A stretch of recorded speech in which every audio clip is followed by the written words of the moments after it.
Like a 10-second warning. And we've just started down. I apologize to Sana, but you can still eat anyway. I'll click on Carol Square. So we're here with Carol Linden, and we're going to talk about the quadras. And what I'm going to do, folks, is I'm going to put it in terms that MBTI and Keirsey people can understand. I'm not going to go into all of the jargon of socionics, except when it's necessary. I'm not going to be talking about information elements. I'm not going to be talking about world rejected and world accepted and things like that. I'm going to put it in terms that people can readily understand. As I have seen a previous hangout where the quadras have been explained and other people in there, their eyes have glazed over and they've not really asked any questions. So we're actually going to be, and also we're going to look at them in a fair way, their strengths and weaknesses, because there is some overlap with, oh, I know where that is now. So Carol is very, go on, Carol. And this is Carol. Would you just give me like a sentence or two on what's the origin of quadras? Because I came to learn about it, but I don't know where this comes from.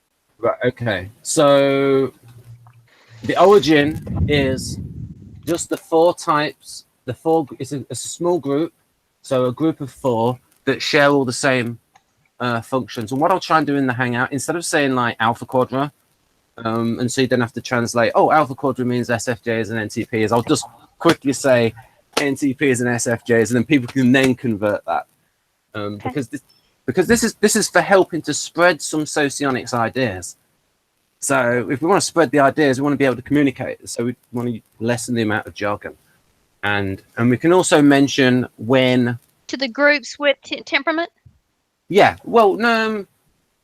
Yeah, also to those people that know temperament and looking at the themes, the similarities and differences. We'll get into that when we get into a specific quadra. So the alphas are the NTPs and SFJs.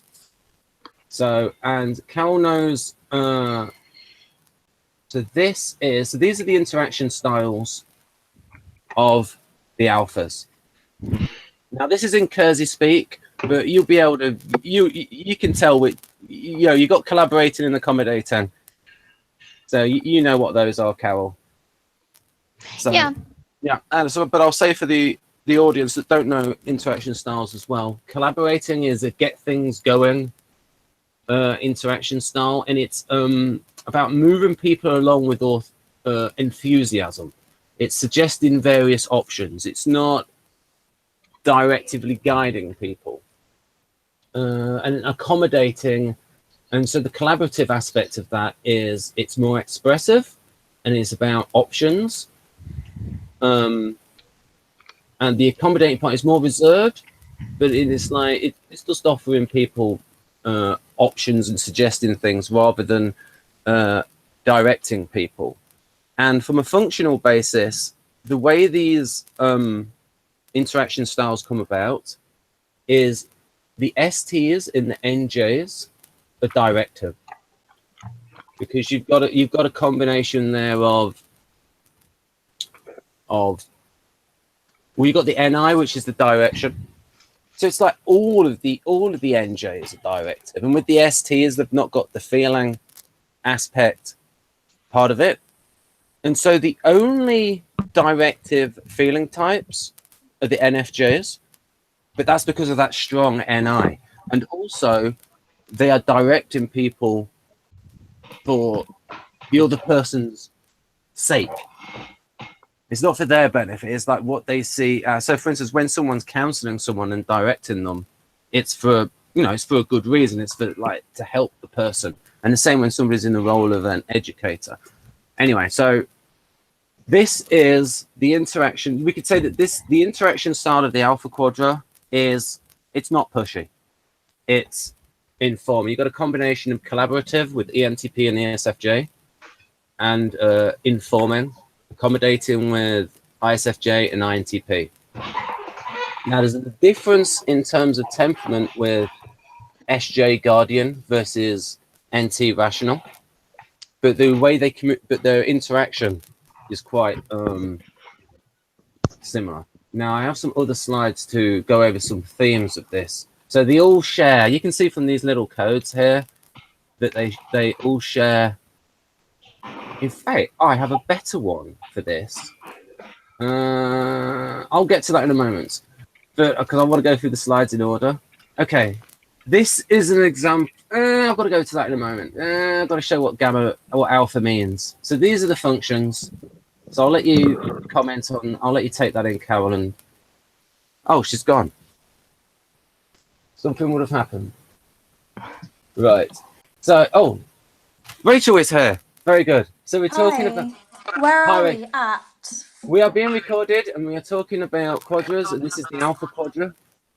And okay, just be aware that currently in a section in the center of my screen I can't see because there is a thing up, like a pop-up that just is refusing to move. So okay, it's about I would say it takes up approximately 15% of the center of the screen. So right, yeah. okay. Well, I'll read it out because Google Analytics. I'll read out some of these. I think we need to just ensure that the camera remains the thing that's saying it remains like on the front rather than on Carol's bed. Well, yeah. I mean, I'm not on that. I'm on. Click on that so that it stays on that. Yeah. I'm on the. Now we're all good. Brilliant. Yeah. And in fact, if I click on. Hi, Carol. Yeah. Right. Why am I in the dark now? I don't. Oh, that's okay. There we go. So this is how Socionics defines the functions. And actually, it was Jack Aaron that actually did these, but I put them together. So I'll give him a little bit of credit for doing these graphics. Firm but fair. Right. So we'll go through these. The ones that you've got emphasized here are the ones that relate to the alpha, IEI. Yeah. No, that's beta. That will be. Sorry? This is for alpha. So this is for the SFJs and NTPs. Okay. Right. So we can go through these. Go on then, Rachel. Can you please just reiterate the title of this video? It is Socionics. Carol asks us about quadras. Okay, brilliant. Right. Thank you very much, Ben. Okay. So we have here the definitions of these, and we can ask Carol whether these sort of fit what you've observed. So we've got here extraverted ethics. And I'll read this out for some people who are watching on a small device. So we have passion, drama, emotion, charisma, exuberance, excitement, enthusiasm, merriment, expression, togetherness. And usually that's blocked with, we can mention that together with the SI. And this is, as you know, the way Socionics defines SI is a little bit of a small section of the way MBTI and I think Behrens Nardi would define it. So, for example, in Dario's book, in the SI chapter, he just mentioned comfort about 8 times. So with the FE, with the aesthetic, health, pleasure, artist, relaxation, and peace. Do you think those two things are true, Carol, of the SFJs, at least? The L one? The one that says E for emotions, well, the bottom left. That's not true of the ISFJ. What about at close range? Would they say with their family? I mean, I was assuming that the E here included ENTP and ESFJ. Oh yeah, sorry. I just put them on for like the because initially what I was doing was I had these lines across, and then I put the blue thing on afterwards. But it's just a sort of, it's just because Socionics sort of will define extroverted feeling as emotions. It's very like an emotional aspect to it. Oh, Lasana, would you like to explain what FE is like in Socionics? Because it's a little bit different. The types that are in alpha as well, please. Yes, it's SFJs and NTPs. Okay, brilliant. Thank you. You want the short version or the long version? Oh, go on, give us the long version. I'm happy with that. And then we can see, so we can, especially what it's like for alpha, and then we can explain how it's different with beta when we get over to the beta quadra. Well, the IME itself is pretty much about understanding the emotional dynamics between people, and the higher it is, the better a person is at FE, then they can also affect the dynamic, the atmosphere. So the So SFJ. yeah, my answer to that, and then thank you, Hannah. Yes, ISFJ can very much, in a much softer way, but affect the gentleness and the supportive nature of a group. Is this conscious influence of the emotional atmosphere or unconscious influence? It depends on the type. For the ego types, meaning it's one of the first valued, then it's most likely going to be conscious. It's a choice. Okay, so for example, for a beta type of the EIE, it would be conscious some of the time. Yeah. We'll get over to that when we get over to the betas. I don't want to change the topic. Yeah, it's because it depends on whether you've got FE blocked with SI or FE blocked with SE. And because it's blocked with SI, it's more towards the needs of other people. And so this is why you get Keirsey talking about the SFJs being providers and very much an attention on the needs of other people. And that reaches its zenith, I suppose, in ISF. And consciously also seems to be the implication of what you're saying. Yeah.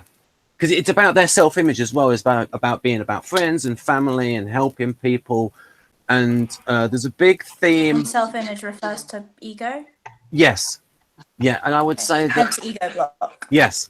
Yeah, which is basically just the dominant and the auxiliary in MBTI. So, Carol, would you say that those things, because SI is defined slightly differently, but would you say that those things for the white circle, well, white in the sense of black around the edges, do you think those things are true of the SFJs? Yeah, I'm not sure pleasure so much. SFJs can be so dutiful that I'm not sure pleasure makes a whole lot of sense to me there, but all the other things I saw looked, that SJ sense of duty can be very driving for them, and much a sense of putting their duty before their pleasure, but everything else seems to work for me there. I think the only thing that I would add to that, is that, I can see why it doesn't seem like it's a priority. At the same time, personally, I've had conversations with SFJs, because I'm a kind of EP temperament where, I might do things that are not pleasurable just because, I'm curious. Whereas, I think the SFJs are going to try and, have the most pleasure that they can within a situation that's sensible. They're not just going to put themselves in, situations just to, I don't know, see what happens if it's unpleasurable. They're not going to be like, oh, this is an interesting feeling. They're going to be like, no, you're right. No, you're right. You got it. Right. So another example, the pleasure for SFJs is going to be around social occasions, especially with friends and family, nice drinks, social pleasantries. It's not the kind of pleasure that you get with the SPs. The SPs that have a variety of pleasure. We'll get onto that. We'll get onto certain of the stereotypes. Jeff has talked about SPs and being extreme, and there are various kinds of, but these are more subdued kinds of pleasures. I guess it's to do with the sustainability of that pleasure, whether it's kind of hedonistic and in the moment, or kind of more. It's more of a. That's not fair. Yeah, it's more of a hosting sort of polite kind of. It's very much it's the pleasure of food and good company and the relaxation kind of pleasure, whereas with the SPs, their kind of pleasure, it tends to be more challenging. So with sport, it's got that challenging extroverted sensing aspect. This would relate to serotonin and dopamine systems. Yes, I've heard it read that the Guardians are sort of equated with the serotonin. Yeah, that's what I was saying. Sport is more to do with dopamine. Yeah. And ironically, what that does is when the SPs get that dopamine, they are just locked into the moment and they love being locked in and they concentrate better than anybody else And when they're presumably have stimulated. more like, and this is quite a thing to say, so I'm not going to say it with any degree of conclusion, but presumably have more of a, don't know, propensity for addiction and things. Like, Yeah, this is something I took out that as a sounds like, description. because it's the dopamine systems that are correlated with like addiction. It's very complicated with the hormones. We'll have to do a future hangout on that. It's a very complex issue that Yeah. shouldn't be oversimplified and needs to be discussed much Yeah. more fun. Much Yeah, more because they detail, and interact might with not each even other like so be a much decision. rather than being discrete elements. So what I'll do is, and in fact, because we're going to concentrate on I'll go back to this.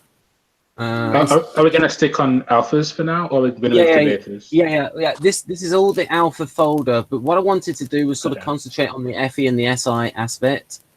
So these are now Carol knows about Enneagram, and so these also represent certain of the themes of SFJs. This sort of two-ish stuff. Ooh, we have a new entry. Who's Yes, this? Laura Miller. Who INTP is it?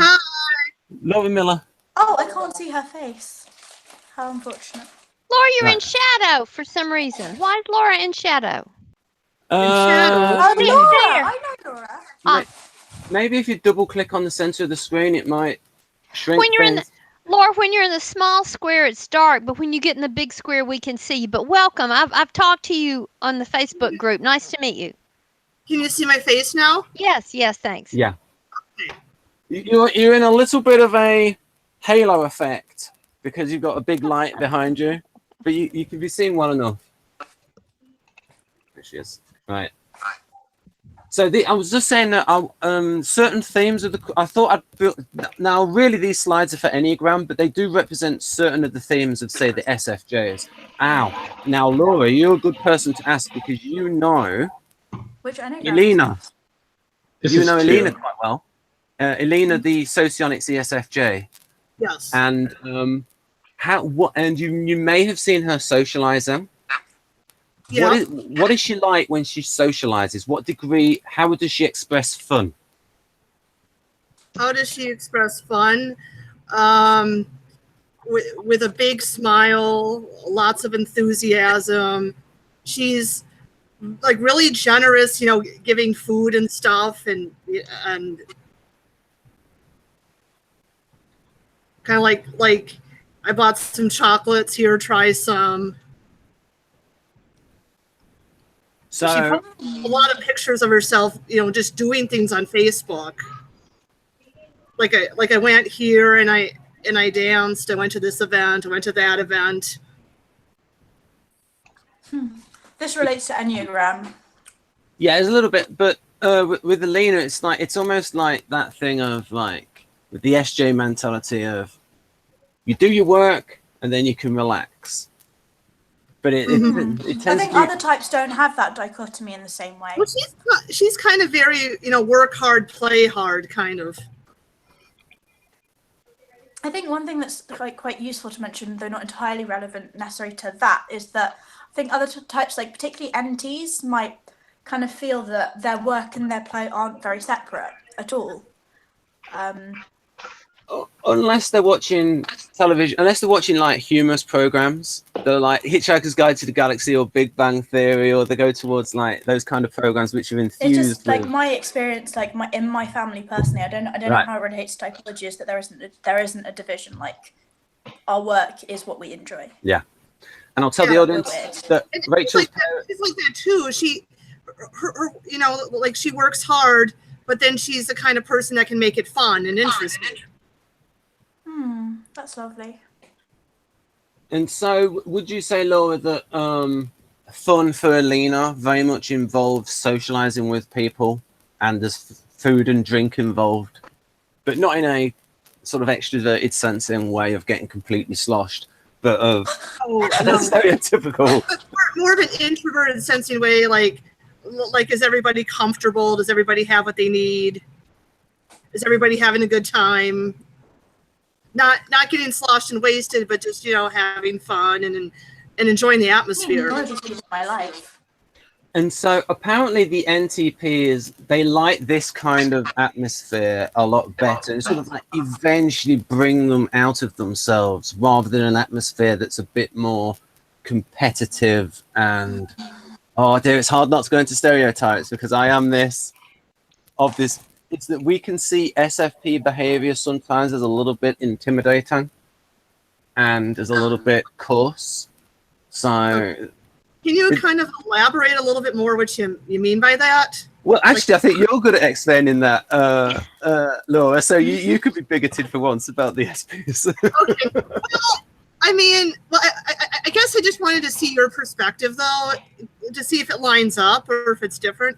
Because, you know, I mean, it really depends on the SFP because there's some SSFs I really like and I really get along well with, but then some of them, it's kind of like they overdo like the FI, and it's kind of more about them and not so much about the other people. So sometimes they're a little more selfish in their. I have a defense of that as the most similar to the SFPs in this kind of group. Selfish in their fun, or maybe they're a little too because of the SE. Maybe they end up being a little too hedonistic, kind of like it's all about what's the most pleasurable now and maybe not seeing the consequences later on. I don't know if that's been your experience, Ben. Yeah, it's basically a feeling of comfort. There's not the intimidation there, the danger there. It's like, you know, a warm, very... Now, the SPs would probably say that is very square and tame.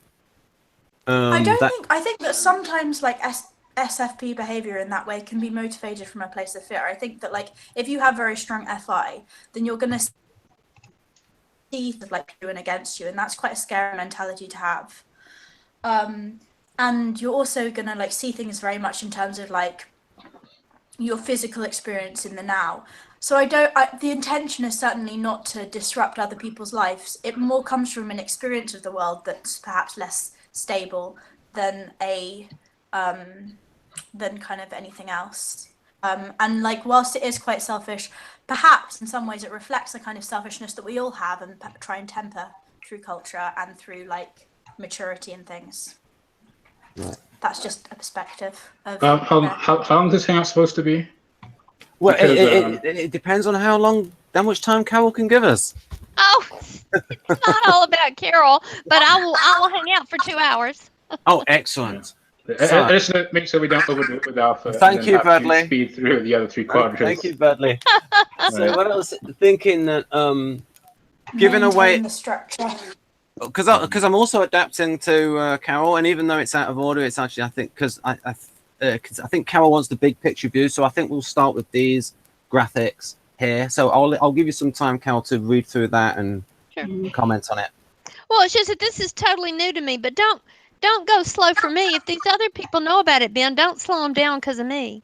Yeah, but I do think this is just based on what you've added, and then my own feeling of how this is coming across. That and given your focus on interacting with people, I actually think that this is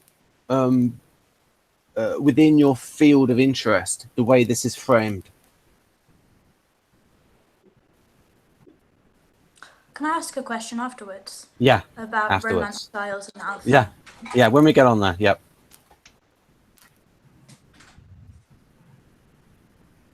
That is interesting. They make no distinction between insiders and outsiders, easily drawing people in. That's very interesting. I would not have known that about SFJ. I think that might be a little bit of a bias of, that might be, this sounds like it might have been written by an ENTP, because ENTPs don't really put people in like categories. I think to an extent, SFJs try and have an ideal where they aren't excessively exclusive, but isn't necessarily their preference. Like they are aware of psychological distance. Well, you know, and Rachel, then what that takes me to is the SFJ connection with hospitality and being a good host and making people comfortable and feel welcome. And all of that is very much a part of the Southern culture that I've been driven into me my whole life. That's not me, but I think it's to do with having the values of having a society where everyone is included within that society, rather than there being maybe subgroups where there's me versus them, which might be perhaps more beta. Yeah, beta is. I'll just say for Carol, yeah, beta. when whoever was, I think it was Laura was discussing being a welcoming atmosphere and making sure that everyone was comfortable, and that really made me who is a British girl think of. I call myself a girl, how odd. Anyway, made me think of American Southern culture and how Southern this was, and how taken aback I was when I saw someone behave this way in London to me. In fact, it's something that Rachel can. American woman, but yeah. In fact, Rachel. of course. In fact, Rachel can later on. Too much. In fact, I think it's actually a good example. Is Rachel can actually show what the difference is like between sort of like the alpha Jews, the beta Jews, the gamma Jews, and the delta Jews. No, to be honest, I don't know how Judaism comes into this. Well, it's just that I mean, you've described Israel as very beta, with the beta and the different themes. I don't really want to bring Okay, Jewish fair enough. subcultures into this video. Okay, fair enough. So we'll do some group atmosphere thing. So Yeah, and I love how you every now and then very agreeably you say fair enough. That really appeals to my sense of fair. My mother is an ISTJ and she's all about fairness, so it very much appeals to my sense of fairness when you go fair enough and you're very amiable about it, very alpha about it. yeah, it's like a little bit of resistance there, a little bit of pushback. I'll just change the subject. There you go. And I suppose that's maybe an NE versus SE thing, where with SE it's more like you see the target and you go for it and you'll run through the barriers to get to it. NE, you see more options and there's a willingness to take different angles. Ben, Right. Yes. I don't know if you were going to mention that, but Dr. G has a theory about interaction in every quadra. And he says that in alpha, they expect relationships to start nicely and end nicely. In beta, they kind of start out nicely and not quite as well. And in gamma, they kind of start not very nicely and just keep on like this. And that's what you see in a lot of gamma movies. What about delta? You don't, as a non-gamma, you don't really see why this particular family is together after all. Can we Ben, can we have more descriptions and explanations? Because I can't keep up with the cross-pollination discussion. Right, okay. If you click on the thing at the side, which is about the chat, I'll sometimes write in the side when they say gamma, I'll put SFPs and NTJs when it's not sort of the appropriate for me to go. Hang on a minute, you mean SFPs and NTJs? So at the moment, before Carol clarified, and let's just make sure, Carol, did you understand what Ben said? Yes. I'm going to assume that she did. Okay, cool. So I'm just going to move on to the next thing. So Maria, I think, was saying about alpha, beta, gamma, and delta, and about the progression of relationships. But I didn't think that delta was mentioned, and I also didn't really understand. I didn't really hear which ones started off amiably and kind of descended or disintegrated in terms of their niceness, and which ones did the reverse. And yeah. Could you clarify? And it would help me if we did that after we went through the 4, because then I can follow that discussion. I will write this down as something to go back to. Absolutely. I do want to hear it. You're right, Rachel. It was interesting. It was interesting. Yeah. Rachel and I, we talked about yesterday about she can write her interruptions down on a pencil pad and then get back to, because I did the same thing. I did the same thing. No, Marie said a very interesting thing. It's not Marie's fault. I'm not enough I don't know enough about this to follow that yet.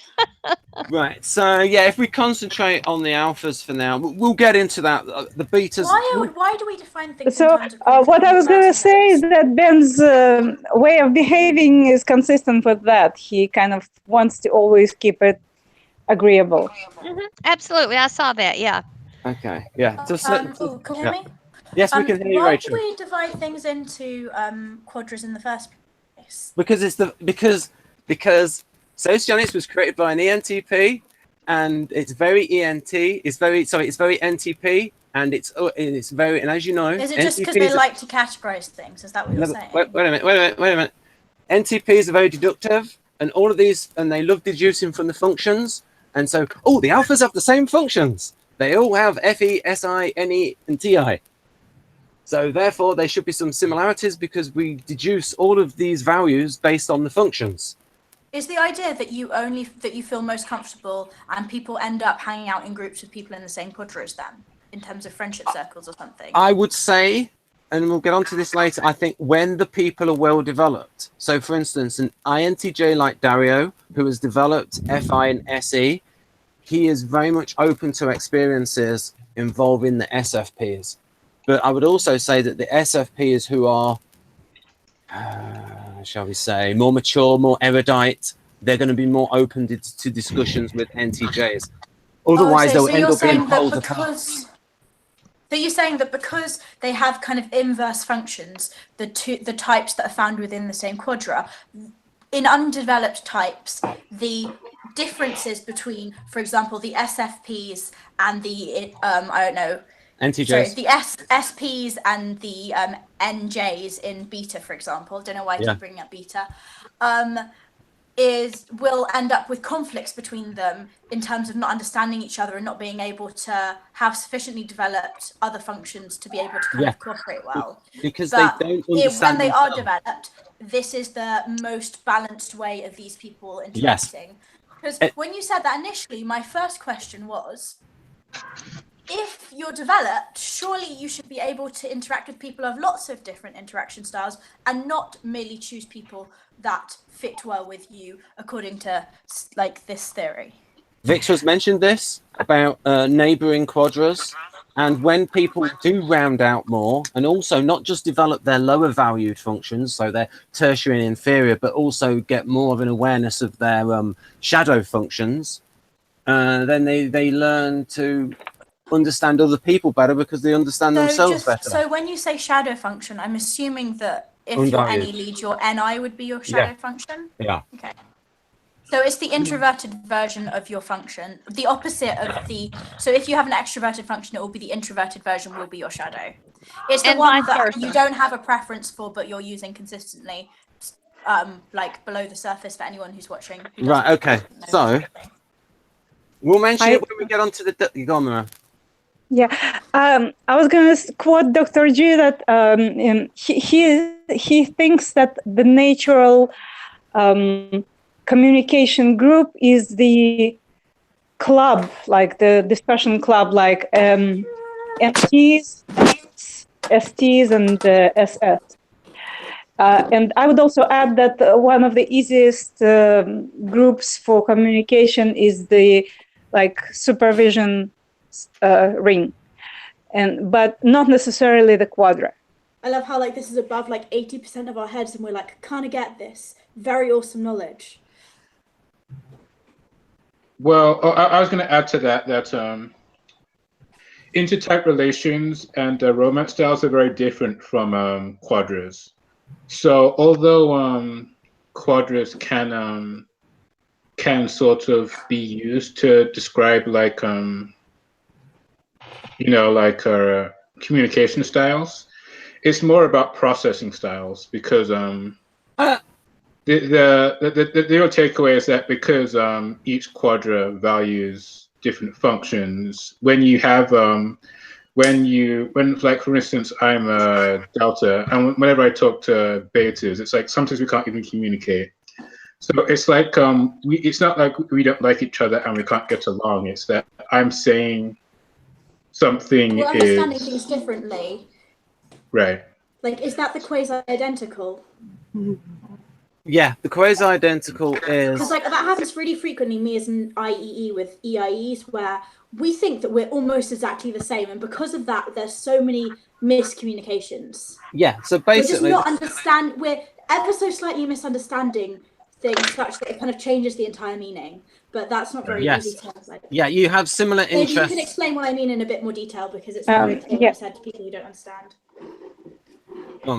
Yes. So I was just going to say that the reason I said about supervision ring is because they possess this similar style of cognition. Right. And it's kind of speaking, it's like speaking the same language. You can understand each other very well. Right. So a lot of friendship relationships are within the same type of style of cognition. I have a lot of like one of those relationships. Who are like myself, INFJ, ISTJ, ESFJ, or ENTJ. Okay. Right. This is like the most. We'll have to do like a separate. Hopefully, we'll do a separate hangout in future with Victor on these forms of cognition. Yeah, Ben as an INTP has a lot of ENFP friends. Oh, thank you. Maria also said that she thought I acted like an ENFP in hangouts like this. He really does. I would thoroughly agree. Go on, Carol, if I can throw something in here, I feel I've got a lot of INTPs in my life too, and I think, my get things going energy is drawn to the calm, gentle energy of what Barron's calls behind the scenes. INTP would be behind the scenes, and I'm get things going, and I like that calmness that comes from the behind the scenes folks. How about ISTPs? Do they possess the same calmness? You know what? That's such an interesting relationship thing. Okay, go ahead. I've observed one at the software company who was incredibly intense. I actually have observed one in my family, and you're right. When he was not upset about something, there was a quiet, calm stillness about him. You're right. I 100% agree with the not upset about something, though. That's the thing. Oh yeah, when he was upset about something, it was a totally different ball game. But if he was just normally, it's the constant finding things wrong with stuff that is something that I think ENFPs don't really like. It's not that we can't comprehend it; it's that we don't understand it from the place that we're coming from. But I think we also find it difficult to comprehend. Right. Now, in complete contrast to Bradley, I see the quadras pretty much as only useful from a romance style point of view. Really? But Bradley might say, there's his instinct talking again. But what's your instinct, Bradley? No, Ben's instinct is sexual, and it's an ongoing joke with the two of us. Okay. As in you'd roll your eyes and being like, oh, this is typical of Ben. Ben is a sexual lead. Ben will emphasize these things. That's pretty much exactly it. So you don't think quadras are like useful for like relationships and stuff? Well, that's what I just said. I mean, it is. That's what I mean by romance styles, in like why people clash on certain things. And we can talk about it later about how, and I've mentioned before, I think certain conflictor pairs conflict more than others because they're also opposite Keirsey. So for example, ESTP has opposite functions from INFP, but they are also directive and expressive, and INFP is informing and reserved. So the interaction style is poles apart as well. And the two types you just mentioned were? The two types I mentioned were ESTP and INFP. They conflict. They are the other pair that's completely opposite in Keirsey and Socionics is ESFJ and INTJ. I'm Maria's kids. Because INTJ is reserved and directive, and ESFJ is expressive and informing. So completely different interaction style, and their valued elements are completely different as well. What would the ISTP communication style be? You're saying you kind of need to look at both of them together, then. ISTP is directive. Yeah, and the all the betas are directive. Is ISTP beta? If Yeah. it is, it makes a lot of sense to me. Oh my goodness. Okay. Right, cool. so my initial intent with this hangout was to be slightly structured and then bring in other things, but we've now brought in loads of things, and it's a little bit, because we're bringing in lots of different It doesn't have structure, but as long as like each part has internal integrity, I think we're creating something that's interesting and makes sense. Yeah. It is, And but we'll end it up would covering all the topics. it would help me, since I don't know quadras, if we went through the quadras, Ben, and then did all the interesting overlay stuff. Does that make sense? Okay. Can we go to the next quadra? Okay. Well, first of Maybe all, we could even very quickly like go through the quadras twice, partly to reiterate it so that we can learn the quadras better, but also partly because if you have an outline of the quadra, if anything does come up relating to the quadras, then you'll have a sense of what they're about. yeah, Whereas, okay. like, Okay, people have See what I'm different saying? learning styles. Yes, yeah. So, for instance, some people like to learn it in separate chunks. Other people like to take the whole thing in. And No, the people, all I'm saying is if we are saying a bunch of stuff about quadras and Carol hasn't even seen the quadra even a little bit and we haven't gone through it at all, then we're not going to be able to, like, she's going to be completely lost. Whereas if she sees it a little bit, then she's going to be able to understand it a little quicker. But it's not Yes, important. thank you, Ranger. That would help me, Ben, to get to see each quadra for a now little what while. I've done is, just to be a little bit random, which is my quadrivalue anyway, I just thought I'd put a picture of steps up there. There we go. A lot of any in a sort of happy, they're described as happy pop. Is this But- why you sent that to me? Yeah, but I I mean, was so lost. I mean, why in a music video would you dress up as a robot and lose your arm? And so, anyhow, so we're gonna do what Carol wanted. We're gonna do the overview thing, and then No, we'll get we're into the moving on to details. beta now, basically. Pardon? We're moving on to beta. Yes, we are. And Rachel, have you got a little pad where you can write your interruptions down? Because I have No, one. I'm just structuring it. It's not my Right. job to do Okay. that. So just rein it in a little bit, and we'll get your timing right. Right. So here we go. Because So beta includes. one moment, I'm just going to open up the slides, and because this is now we can actually say a lot about this, and this is where we can get into some stereotypes. So can you see that on screen? Yes. So initially we're going to talk about interaction style. If you see there, in terms of temperament, ENFJs and ESTPs are completely different in terms of temperament, but they're similar in their interaction style. Oh, they're the same absolutely, they're the same interaction style. Yeah. So it also, with the nature of their functions, they are about so many power games. Now, Bradley might say, there it goes again. They're about a lot of sexual power games with I don't think it's. Oh, I'm not saying anything. right. There we go. Very good. So what are the consistent letters in here, Ben? That will help me to know that in Right, beta. the consistent letters are the valued functions of ESTP, and so basically the STPs and the NFJs. So we're looking at FE, or ethics of emotions. We're looking at Right. TI, or logic. We're looking at NI, or intuition of time, and we're looking at FE. yeah, Oh yeah, for extraverted sensing, Socionics puts a little bit of a bias spin on it by calling it F for force. That's what Victor calls it. So this kind of extraverted sensing, which is very sort of in your face and very much about very almost militaristic and creating a us versus them mindset. It's like a medieval mentality. It can get. So is this version of SE kind of tribal? Yes, very Yeah. much so. Very Yeah. much so. It's very much to do with our group versus your group, and Yeah, there is and- also a lot of loyalty within your group. So, oh yeah, that's all. Yeah, and so And think about sports teams. Doesn't that Yeah. make a lot of sense? Yeah, Sports teams, that's very tribal stuff. yeah, A once value of competitiveness. yeah, and it's with the group focus of the shared extroverted emotions, but with that Right. with the NI vision, the destiny. We are going to convert everyone to this specific religion. All of this, that kind of mindset, without naming names. Right. So, some themes. This relates to Enneagram, but the NFJs tend to be this kind of melodramatic, self-revealing, intuitive. These are the themes. These are themes amongst the NFJs.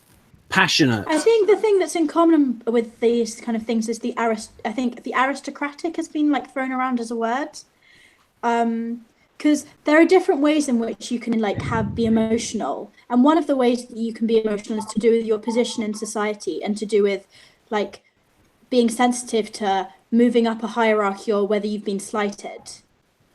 And I don't think this is specifically beta, but I think plays a big part about what kind of betas do to do with trying to ascend that hierarchy.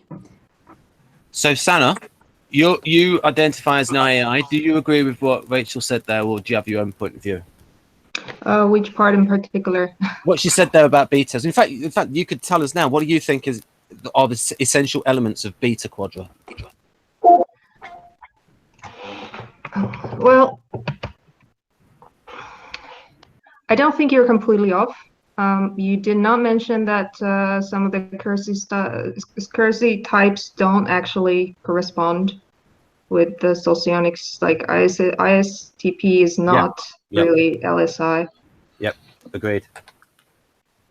But as for the values, I think they're fairly accurate. I mean, is there something specific you want to know? Yeah. If there's like anything I said that you don't feel is accurate, because obviously you're like someone who's actually within the quadra. So, so that we don't forget to ask you this, Sana, what is it that you like about the what is it about that you like about ESTP? Well, I don't actually know any ESTPs or SLEs, so it's hard to say. But I can tell you what I like about Socionics SE. Okay. It's basically a side of myself that I'm not very good at. So I like when I see it in other people. And it is that basically betas will prefer to respond to any kind of conflict, serious or not, with equal or opposing force, rather than trying to be diplomatic. I mean, NFs are going to be diplomatic, and I suppose STs are technically capable, but there is this preference that if you're messed with, you're going to mess back. I think even if you're diplomatic, you can be diplomatic in a kind of inconsiderate is the wrong way, but like in a way that's self-interested, in a way that is applying like negative force to the other to like further your interests. But SE isn't by default any more or less selfish than other IMEs. Yeah, that's true. It's just the ability to gauge whether you should be or how much force you should be using to attain your goal. I mean, if you're a very good SE user, it is just as much SE to withdraw from using any kind of force if that's what's needed. Yeah, it's just the ability to know.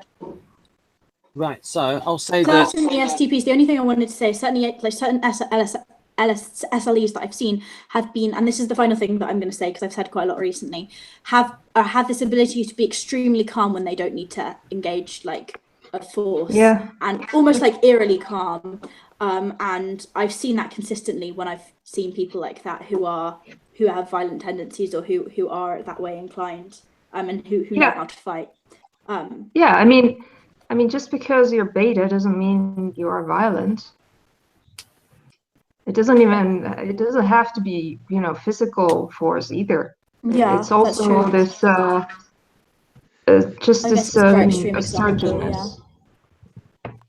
So you mentioned diplomatic. I'll just say how Keirsey differentiates sort of like the beta NFs, the NFJs. He does see them as very directive. They are guiding people. The ENFJ is guiding groups as the mentor, educator, and you also see them as like when they're bad, they're cult leaders, and you could also say that Oprah fits ENFJ.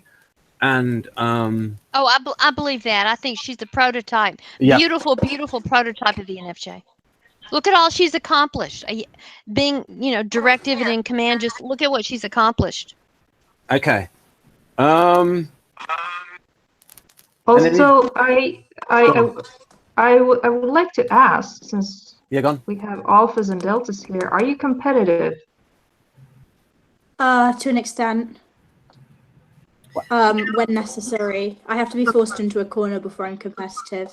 When necessary, okay, okay. I think beta and gamma are competitive just for the fun of it. Yes. Yeah, I don't enjoy being competitive for its own sake. I'll only be competitive if I'm forced into a situation which I have to be. I can give an example. Betas, go on, Mara. betas and gammas don't have enjoyed two student groups, like before I had the child and after, like during college, and then both in the first and in the second group of mine, best students were inevitably either both ESTPs and ISTPs. The ISTP and the yeah, you need that competitive they just streak. like being best students just for the sake of it. That is a great point about the effect of these values on education. So there'd be a lot of people in education who's like, no, don't have competition. But if everyone was beaters in competition, you would want all of the competition to get certain results. Yeah. Whereas the Delta and S like, no, you can't have competition like that. But to be honest, I think that Delta's like, personally, it's not that I'm not competitive. I'm just not necessarily like healthily aware of my competitive side. Like that doesn't mean it doesn't exist. Like that's all that I would say. I think that everyone has a competitive side and is happiest when they're doing like well relative to other people. Yeah, and also you engage in playing those games. It's also physical competition. Like competition doesn't necessarily imply like forceful competition.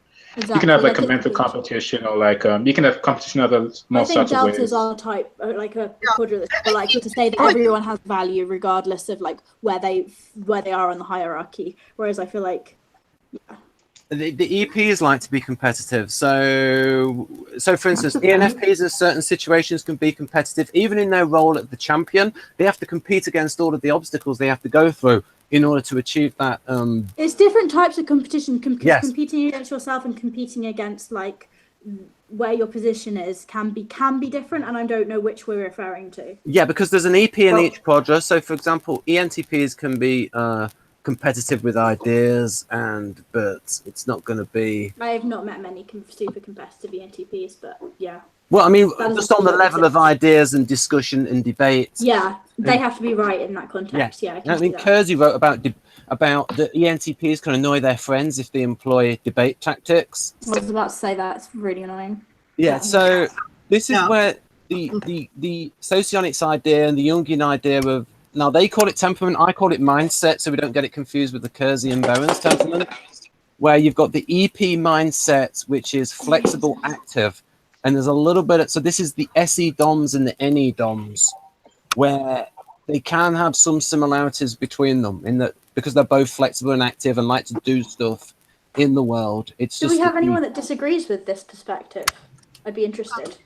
Actually, this is Carol. Since he's saying what he's saying about EP, Rachel, I feel there's a very difference between ESTP competitiveness and Ben was saying ENFP can have to be competitive to get their ideas forward, but it feels very different for me. I hate competition with other people. Yeah, I find it very hard to put my needs. I have to win. I mean, I really have to be in a really tight spot before. It's very, very, very difficult for me to do that. Like, I'm not, and that turns me off, frankly, to the classic the competitive stuff.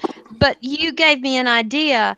I will draw up energy and do battle with a situation in order to fight for a cause. But I see that as very different as being competitive against another person. Does that make sense?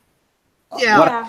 What I can say is, in terms of behavior, you can say that, so people who are NE DOMs, they can appear to be competitive.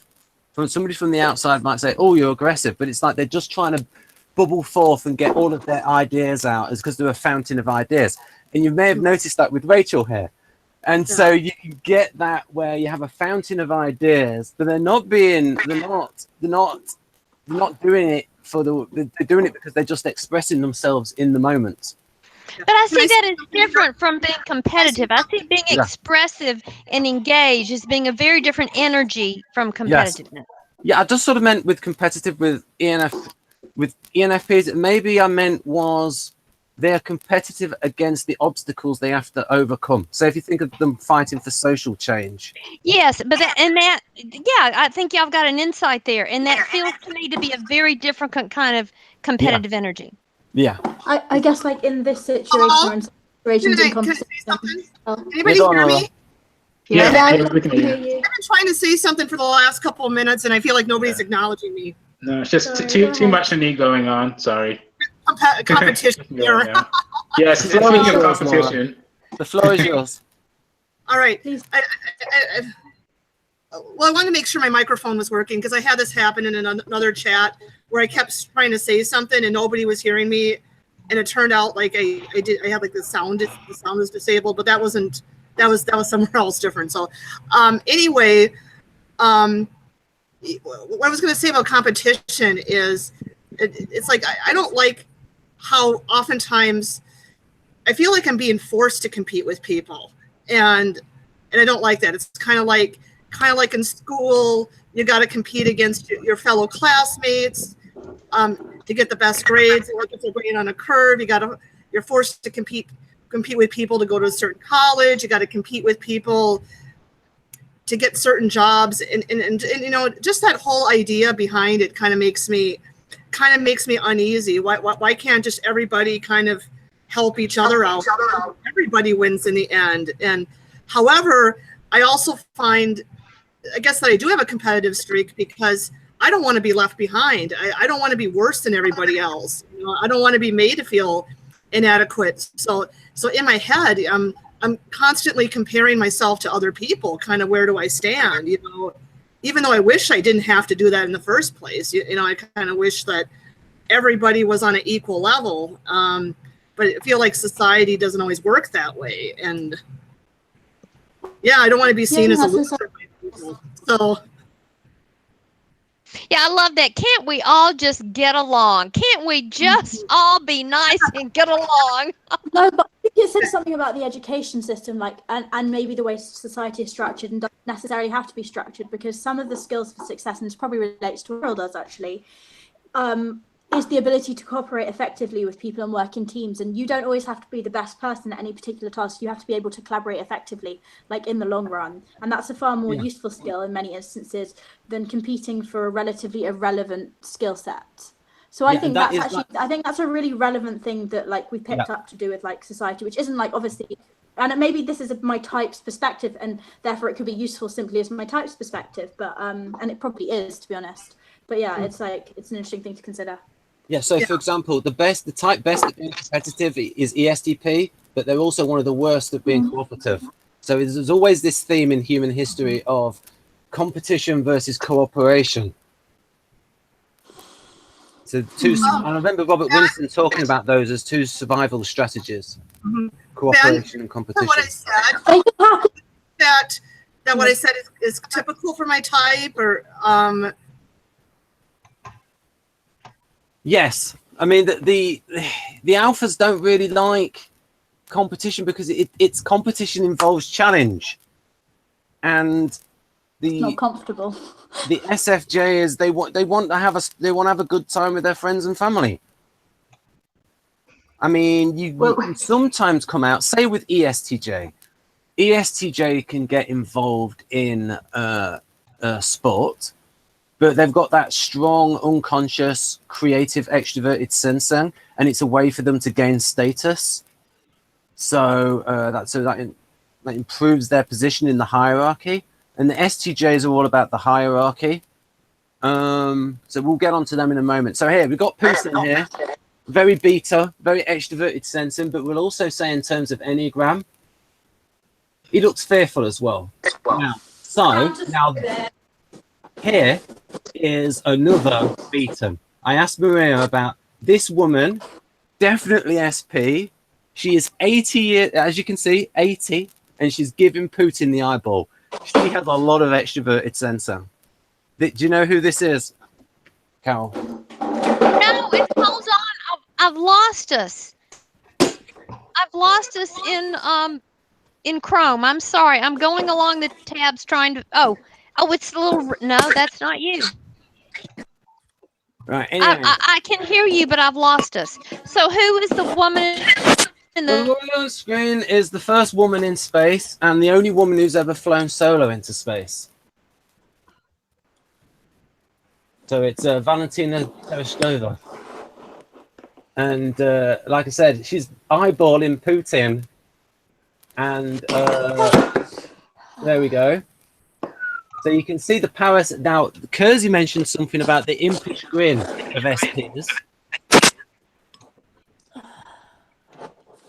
impish grin, and again, showing the force, showing the extroverted sensor. Even eyeballing Castro. So there's some information about her. So I asked so I actually asked Maria which quadra, whether she was more ESTP or ESFP.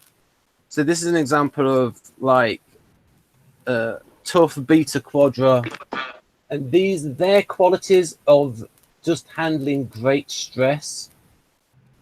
This is where their values can come through. It's a very extreme example, but now I can give you an even more extreme example of why you don't want to mess with betans sometimes. So this is the this is the president of the Donetsk People's Republic. This is a breakaway region in Ukraine. I'm not going to mention this in the next Victor Hangout. So this is what it says here. He might agree or refuse to come to the negotiations table. But if he refuses, he won't be able to sit behind any table ever again.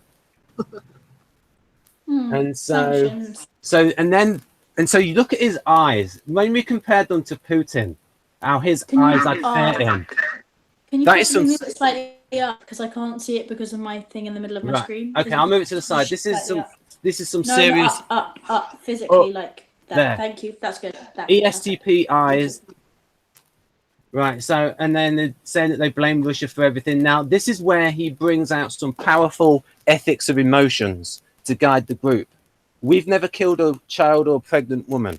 So strong emotions with the extroverted sensor. And then they haven't realized who they're fighting. So this is very beta. Why is that particular expression that you've captured I've seen in ENTPs? This one here. Yeah. Well, they do have it as a strong role function. I mean, they can have it at times, but I've seen the eyes, but not the general facial. Because there's a calmness that they seem to have with expressing this. that's what they're like. They're calm under pressure. What do you think, Bradley, about ESTPs? Why are you asking me? Well, Because I brother someone? Because you're beta. You do have You're a not beta sibling. either. You have an ESTP sibling. What do I think about them, or how? I mean, do how you are think they this under is a pressure?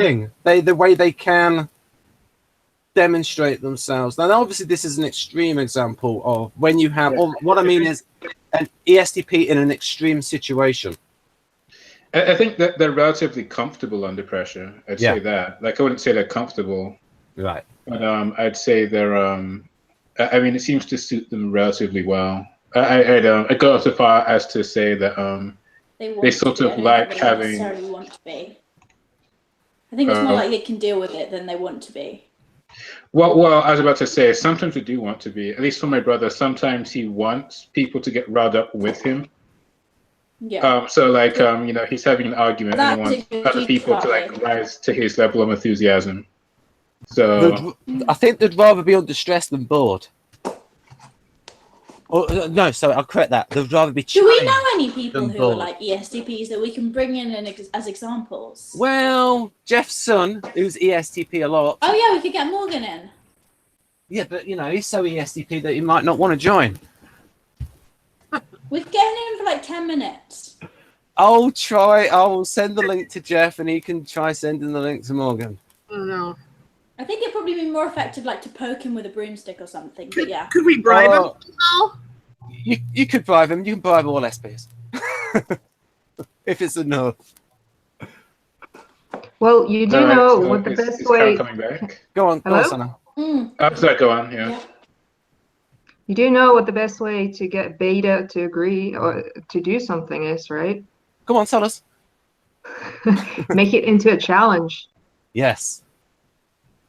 Bet Right, so you can't come, Morgan. Bet you yeah, can't. Carol's just come back and Sana's But just it does have to make sense. Like they have to see value in it.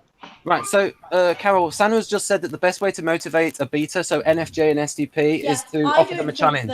I don't think that Morgan could possibly like turn up. He's not reliable like that. See, that he's not going to do that. We must know other. I don't know. Anyway, let's move on. It just feels a bit strange speculating about a type without having anyone to speak for it, because like we're never really going to like see it from the inside unless we have anyone to describe their internal experience, which is kind of what this is supposed to be. Yeah, I don't think we have a single sensing preference person in this hangout. But I'm sure Sana and Maria can speak up for the ESTP like / ISTP or LSI, which is different. Yeah, we can speak for everything we're not. Yeah, and because you could probably articulate the traits, and you've mentioned the traits. So whilst Sana admires the traits of ESTP because they're good at getting what they want when they set their minds to it. You admire their strength. Yeah, and I have trouble getting stuff done. I'll get stuck in the planning phase, thinking about it. Now, Sana, you've probably heard a lot of the things that they say, like the criticisms of ESTP. How would you say that those criticisms, or do you see those criticisms as unfair, or do you think that they take those criticisms too far? Or maybe you could respin them. I think an SLE has the potential to be the biggest asshole to ever walk on Earth if they are not well developed.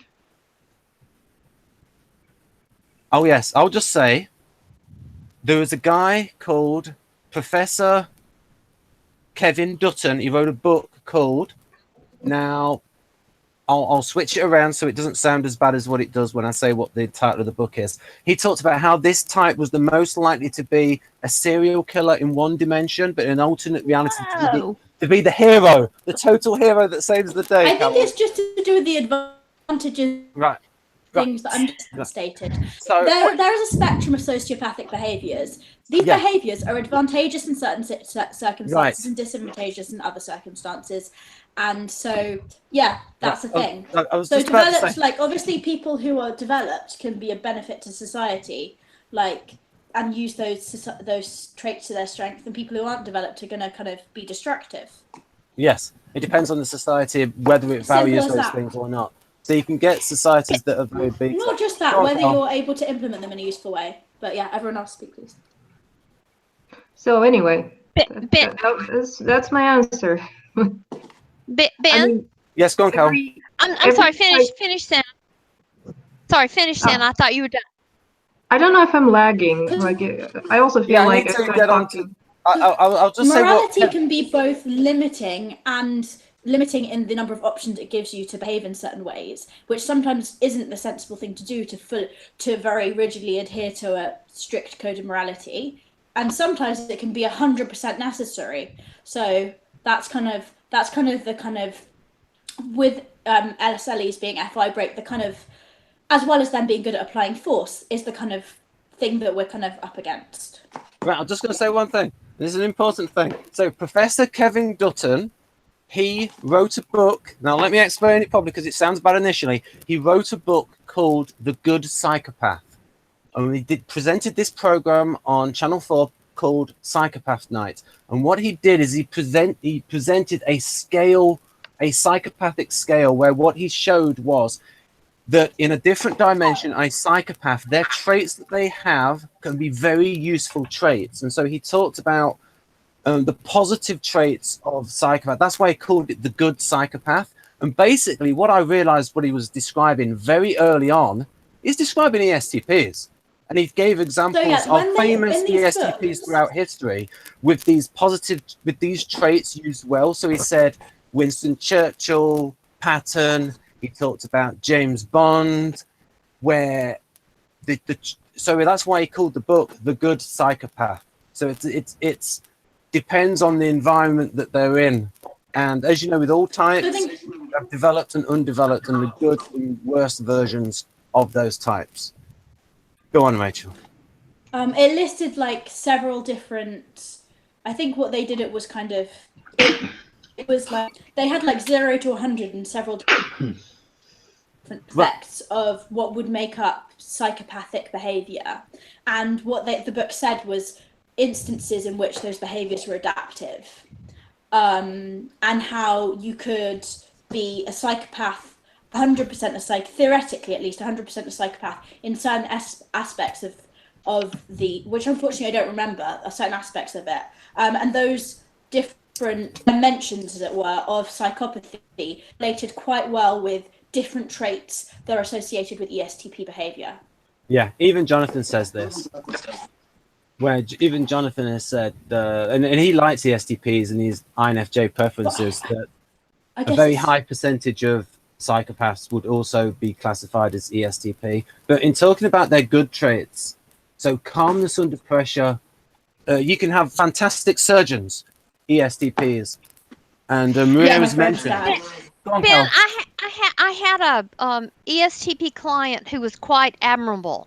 I was a coach in a leadership program in a software company, and I had one ESTP client that I just couldn't connect with to save my life, but this other one I could, and he actually brought me in to work with his team. He was married, he had children, he was very active in a certain kind of charity in the community. He was very big on out there and doing things that seemed to me that were just, very stand-up kind of guy. Be out there and accomplishing something for the community. And he seemed to me to be just this beautiful, mature version of an ESTP who is out there getting things done. Now, his eyes, there's an intensity about the eyes for ESTP, and he did have that intensity. So when you looked at his eyes, you did not see friendliness. When he was in that TI, introverted thinking about what you're saying, but he wasn't being unfriendly. He was just this very admirable, mature version, I think, of an ESTP, and I did like him. So if you want an example of ESTP eyes, hold on a minute there, Rachel. If you want an example of ESTP eyes, if you go on YouTube, folks, and type in House of the Rising Sun, the lead singer, Eric Burden, has very, very intimidating eyes. There's a reference for Carol. Wait, what's his name? Because I think if I type in House of the Rising Sun, I'll get 1,000 things. Yeah, Eric Burden. Burden as in burden on your shoulders? Yeah. Burden? Eric Burden, yeah. So I'll just mention something. Wait a minute, Rachel. I'm just going to mention an example of what happened with the difference between two INFP women, and there was an ESTP man and an ESTP woman. And basically, they asked them two different sets of questions. I won't talk about the more controversial one. I'll talk about the bungee jumping. Ones that scored high on the psychopathic scale. Do you want to do a bungee jump? Yeah, I'll do it. And so it was one woman, one guy. They both scored high, but they all stood against the ESTP. Those that scored lowest on the psychopathy, they asked them if they wanted to do a bungee jump. No, not at all. They were completely INFP. They even wore the black INFP glasses and wore all the clothing, and they didn't have any kind of intimidation coming from their body language. You have I wonder if there's a correlation between psychopathy and sensation seeking, because what you described about that very much is. There is one, yes, there is. Go on, Rachel, you because you've read this book. No, that's a separate point. But the point I was making is the example of the ESTP that Carol gave is a really beautiful example of how people can engage in superficially similar behaviors from a place of completely different motivation.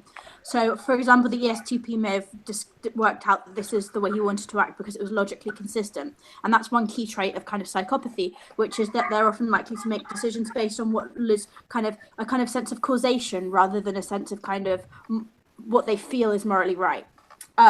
Yes. But yeah, there's a very strong back to what. Right. So Maria, you have your mic on. Over to you. You probably could hear that I do. Well, sometimes it's confusing because a normal ESTP will, of course, want to use the opportunities to do all kinds of stuff that he can.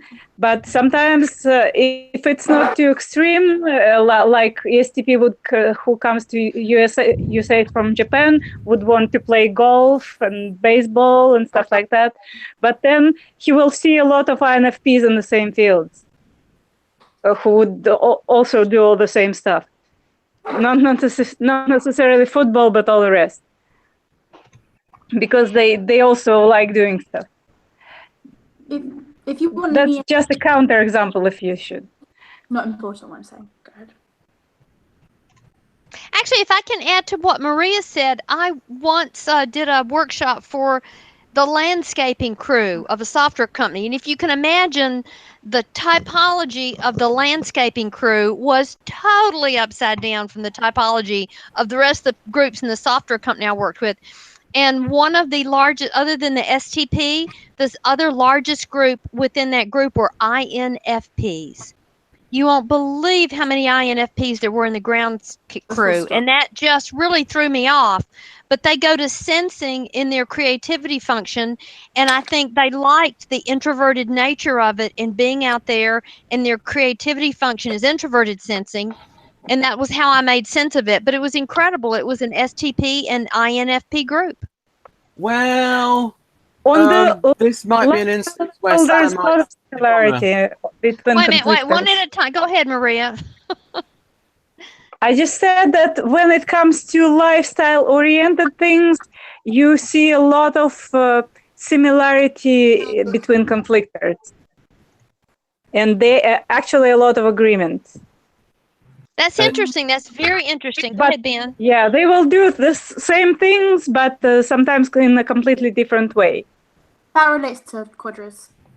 So what kind of conflictors are you talking about here? Like, Just the intertype relation of conflict, like between INFP and ESTP. okay. Because I was totally, I mean, what Maria's saying is very helpful to me, because I was totally astonished that that's how the typology came out, but that's what the data was. One thing I would say, though, and this is something that Sana would say, is that we have to be careful that the people who are typed as INFP are also IEI in socionics. Usually they are, but the main difference is going to be between the two, how they relate to extraverted sensor. The INFP is, or EII, they're going to see it as aggressive, and people like Sana, they're going to admire it. So was this group of how do you think, so Carol, remembering back this group of INFPs, what was their attitude towards the extroverted sensing? Because we have to try and make sure that they're the right type in socionics, because sometimes people can mistype. Well, yes, but I validate with all, I mean, one of the things I do is go around the whole room and validate with everyone. So those INFPs really did validate. I'm not sure they especially got along with or admired the STPs. I'm just saying that the kind of work, Right. I mean, think about it. On landscaping, you're doing something sometimes with one other person, but you're doing stuff a lot by yourself. And think about all the contemplative time you would have as an INFP if you were doing gardening at a corporate site. So it astonished me, but that they were there and they validated. But no, I can't tell you as to how they got along with the others. But I imagine they just kind of kept to themselves and kept quiet and got their daily orders and went and got their gardening done. Right, that was the thing. Gardening is very SI. That is a very SI. Yeah. Guardians love doing the gardening. Can I say something before we move on to another tangent? Maria, then we can have Laura come in. Yeah, I was just saying that in the work you do, especially with the community, launch and control function is often active, and sometimes they're kind of interchangeable. So conflictors display the same pair of functions, which are launch for one and control for another, and vice versa. Maria, if you just say for Carol, is the control function the good parent? No, it's the opposing personality. Opposing personality. Yeah. Thank you both for that. Yeah, that helps me. Yeah, it's pure and opposing personality. Thank you very much. Can I say something about what we were talking about just a while ago about SC?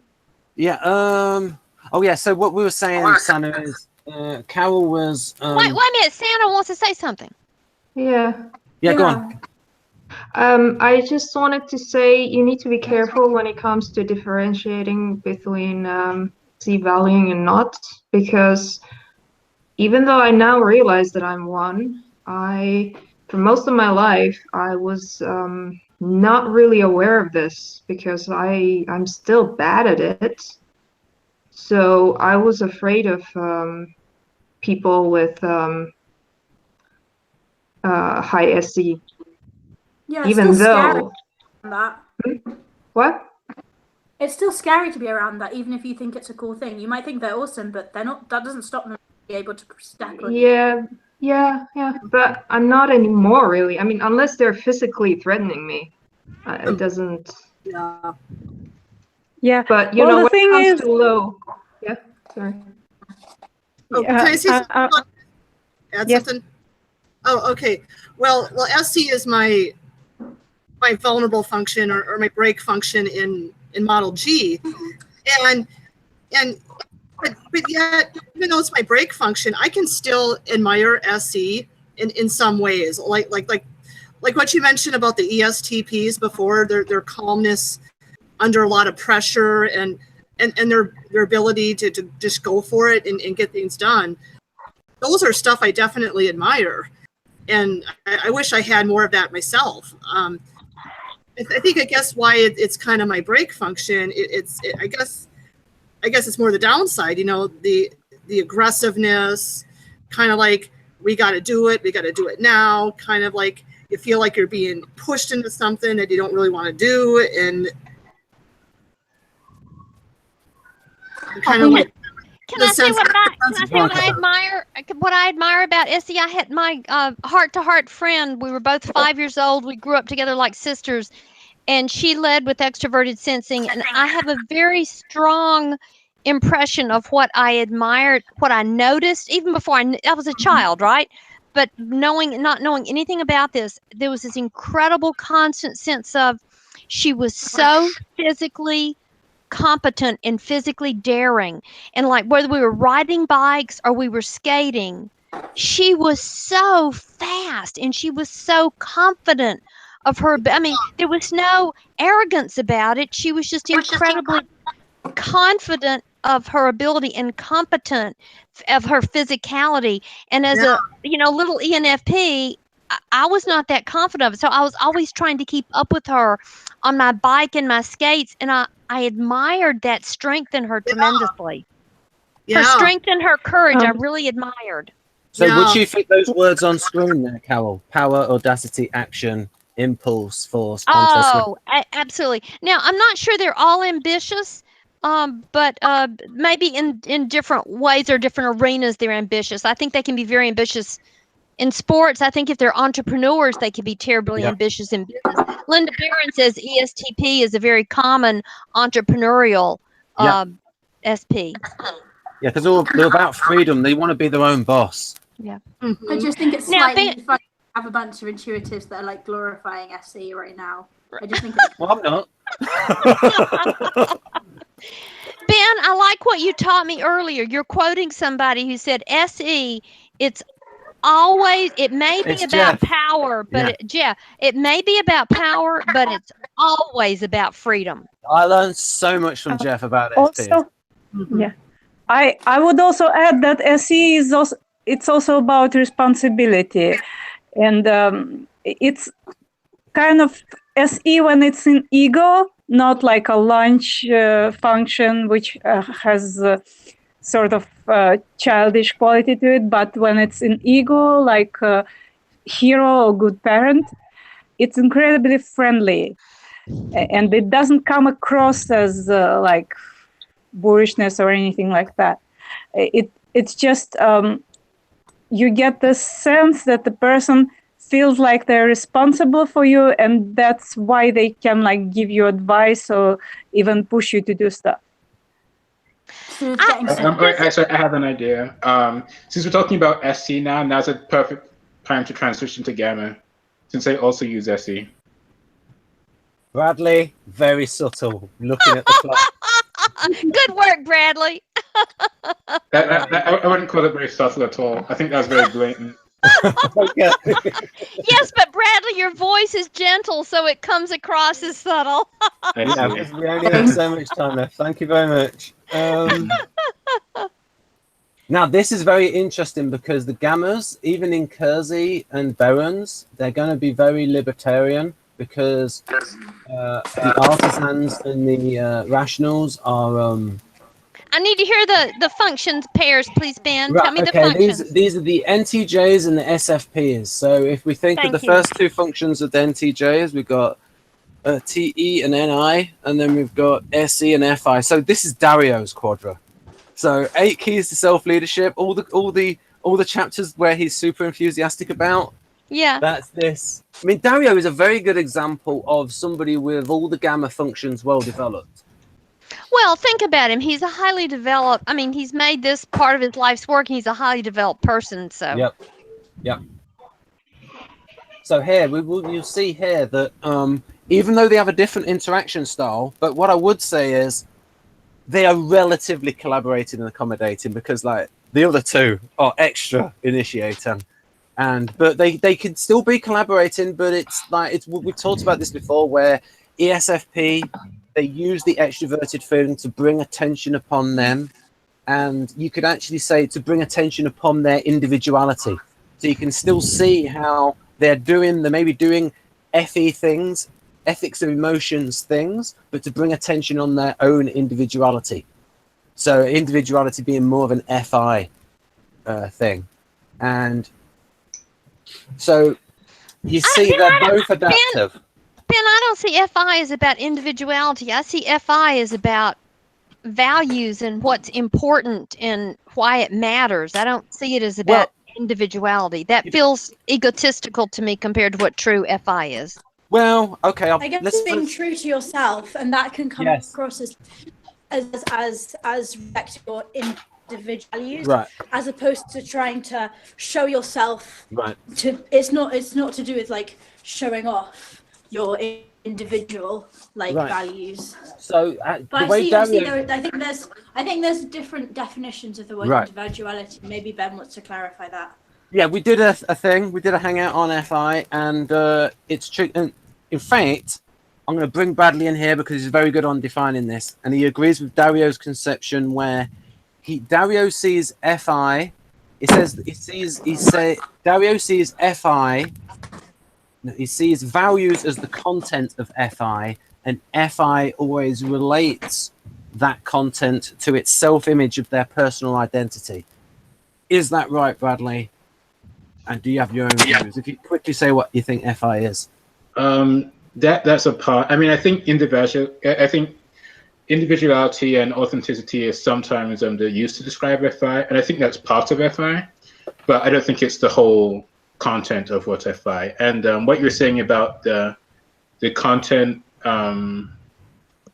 is it the content is the values, and the values sort of like go towards like a self-image? Is that kind of what he was saying? Well, the values are related to someone's concept. It's like staying true to who you are, and they sort of equate who the person is with the values that they hold, whereas that is not the case with ESTP. ESTP would see it as situational, whereas there's very much of a complex equivalence between the values that somebody believes in and who they are.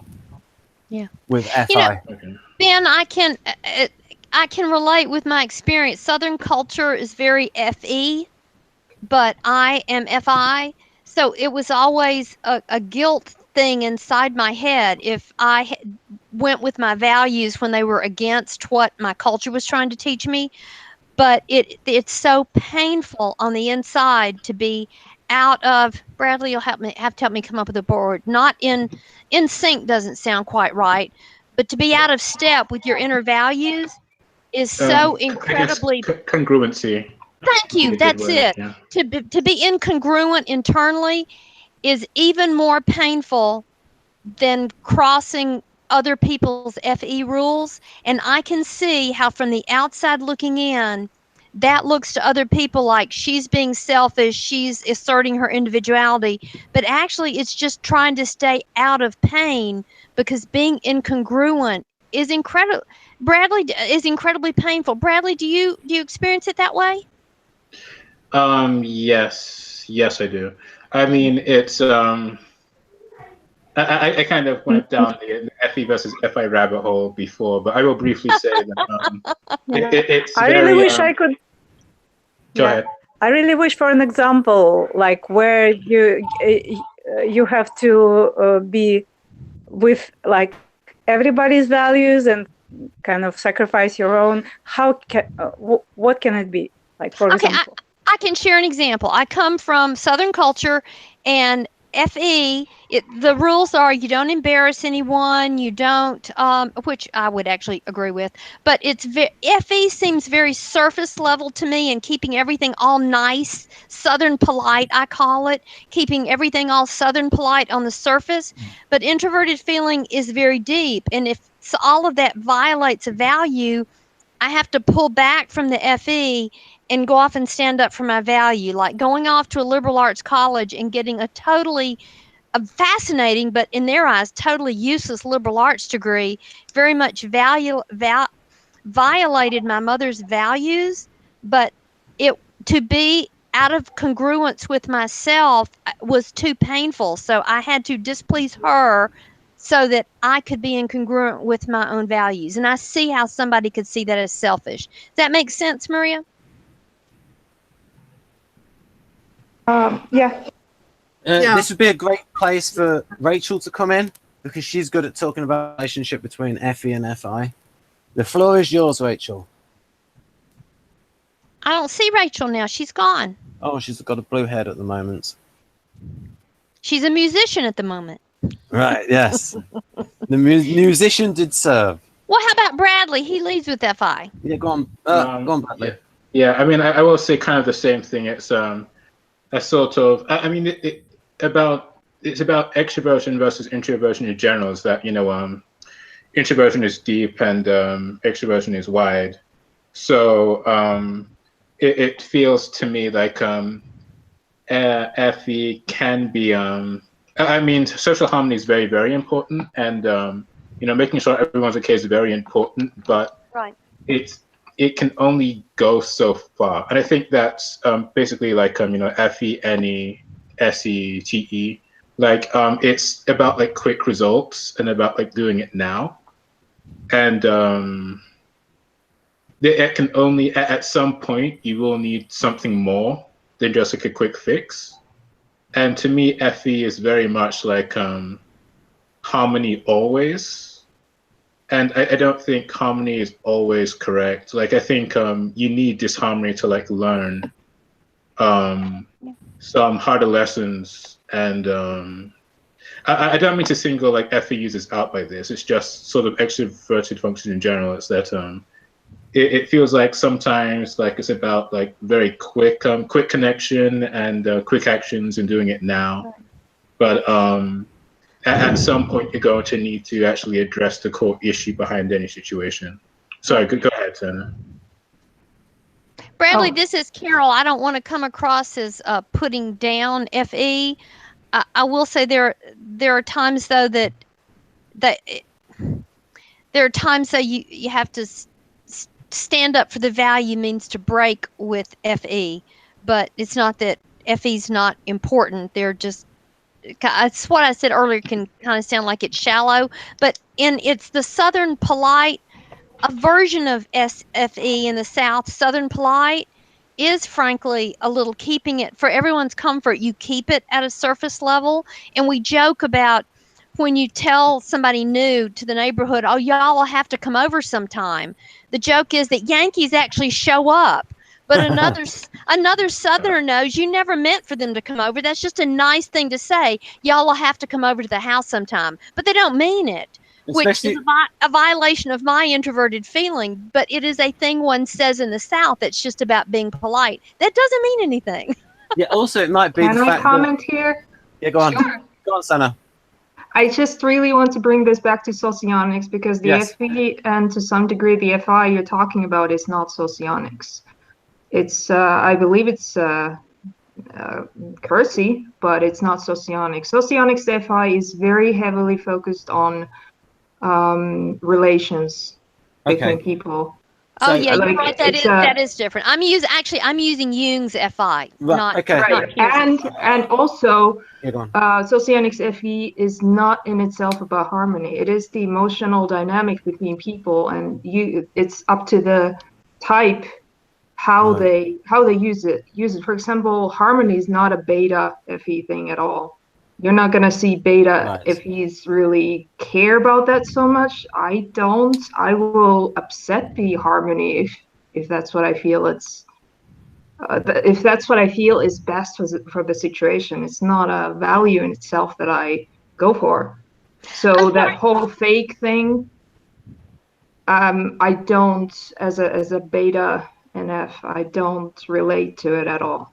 Do you think like ENFJs? Sorry, Carol. Do you I think? would say that I think Carol might understand it from BB's perspective, because it depends on exactly on the place where the function sits in the model. And it may be a specific place for FE when it becomes this kind of southern thing. But we don't see it because we have like FE on a different place in the model. I was thinking that not wanting to upset your mother is another version of FI. I accepted your understanding, but it's another FI because you know what she values. And she values the FE thing. Santa, could you repeat, please, for me what I heard you say? FE equates to emotional dynamic. What did you say FI equates to? In socionics, FI is heavily focused on relations between people. So it's the ability to judge the psychological distance between people, and it's based on values, and obviously, but if you read the descriptions, it doesn't mention that part very much. However, yeah, you're right. These are very different. Thank you, Santa. These are very different definitions. We can get very confused when we start talking about like ethics of relationship, because I don't know how well worked out this is in socionics, because I can see how FI contributes to harmony, and I can see how FE contributes to harmony.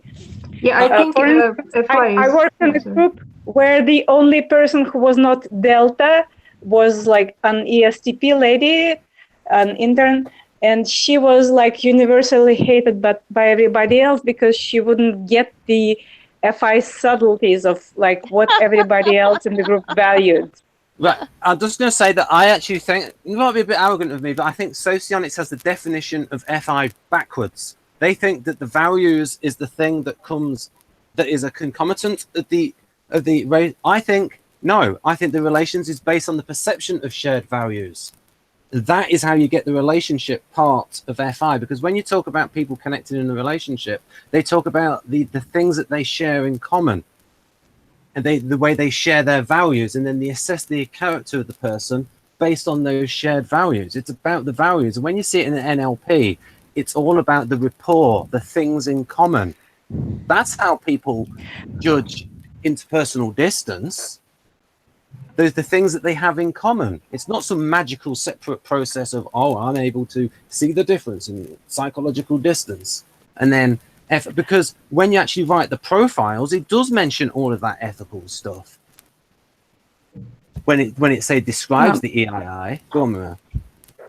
Yeah, I was going to say something, and I hope it will be understood. Just like Dr. Galenkos came up with the idea that every function has emotions to go with that, we probably will end up thinking that every function is involved in relationships in a different way, and it just waits to be described, because there's a lot of Yes, that's a good point. Like call for every function involved, the attention of SE, the sense of system of TI, and so on. And we will like the sense of like belonging, like making sense together of an I.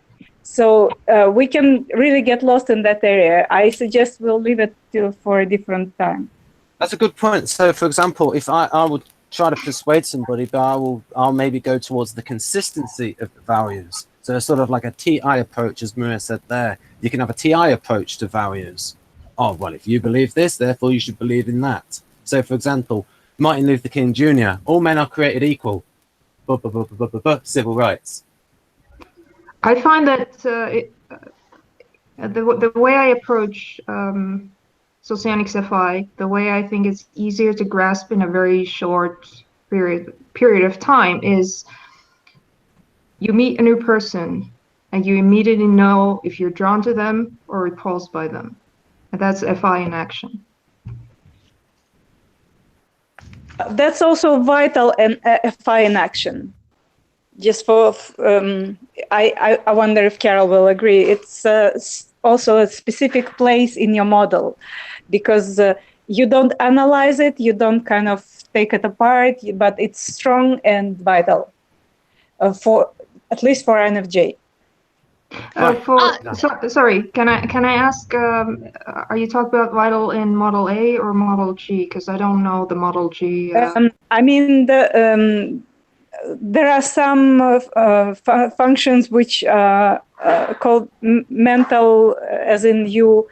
They're conscious, and the unconscious functions are in the reverse. Yeah. Obviously, for me, when I'm talking about FI, I don't really know how I make those judgments. I just do. But it's the kind of interaction that is, I feel, the essence of FI. That ability to do that. Yeah, but yes, I just meant that there are people who would look for this reaction and not find it, like an ENTP. Yeah. If it's, I suppose, yeah, it depends on. Yeah, because it's conscious, they will look for it, and because it's break, sometimes they will not find it. Right. This is Carol. Y'all are, if I can say something, Ben, in response, y'all, this is fascinating, this conversation between Maria and Santa. I have never, Santa, associated at my FI with that sense of immediacy of rapport with the person. I got to think about that. That's fascinating. I guess I would have, before this discussion, correlated that with intuition or with energy fields, if people put out a certain kind of energy. But thank you. You've given me something to think about. I will mull that. I would like to add, Barron says, introverted feeling is all about feeling where the power is and the importance. It can be in a group of people. FI will help you feel in a way you don't get it, will help you get who has the power and where the power is and how people rank in a group. And I didn't know that. Sorry, I thought you stopped. You didn't. Can I add something to what Sandra said? And basically, also, you need to be a left type to have this sort of immediate FI response. And like if you are left type and with strong NI, you do have it just like that. Because for left types, your FI is kind of launched by NI, which is like your intuition about the person. And for right types, it's more like the experience you have together. So FI is launched by SI. Right. Yeah. Right. So what I was just going to say, because there's a little bit of a high horse here about FI and value. So I can really get at it here. I'm going to stick the boot in here. So what I mean by that is, Carol, you know about rapport and you've read about rapport in NLP. Oh, I studied it. Yeah, a year and a half, 2 hours a night. Yeah, got it. What is rapport based on?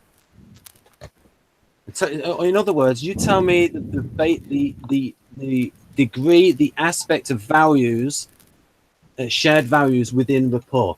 Isn't that a big part of at least the NLP theory of rapport? Yes, but I will tell you, it's first taught as a very physical energy. For example, you do a matching thing. You match the other person's energy level and where the way their body is and the pace of their language. So the first way I was taught to establish rapport had a real physicality to it and was not related to values. But I think ultimately for the depth of relationship, it's about values. But immediately I was taught it was matching in a very physical way. Does that make sense? So also the thing with rapport is like, so this appreciation of a similarity with somebody, of sharing things. mental things that they have in common. They perceive these common interests. So this is where you get that empathy aspect of where I believe you. I was just taught establishing rapport from a more and it could have been just that teacher I had, but she taught establishing a rapport from a physicality level. Yeah. So and energy and physicality.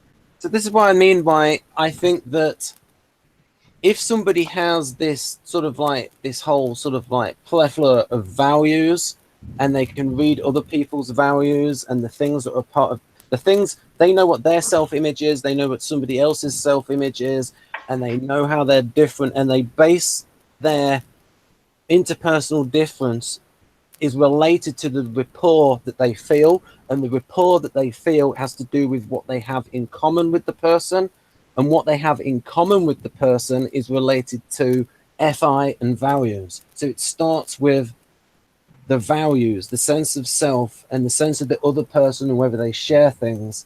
Now, and I can switch this around and strengthen my case by saying ESTP and ENTP, which do not have a strong sense of self and are very expedient and very relativistic, they are not gonna, they then don't show that great how much they have in common with people, because it's so very flexible to them. Their principles and their ethics is very situational. It's not a static thing. So we're not talking about LSI now, because I don't think that's true at all. Yeah, we're just talking about ESTP really, because unfortunately LSI is one of those types that doesn't correspond to a Keirsey or a Barron's type or an MBTI type. But anyway, that's just a little argument of mine about the way the mechanism of ethics of relations works in FI, because this is Jack's definition of FI. Do you agree with that definition of FI, Sana? Socionics wise or Keirsey? Well, that's the socionics wise, because Jack was doing these definitions for socionics. Right.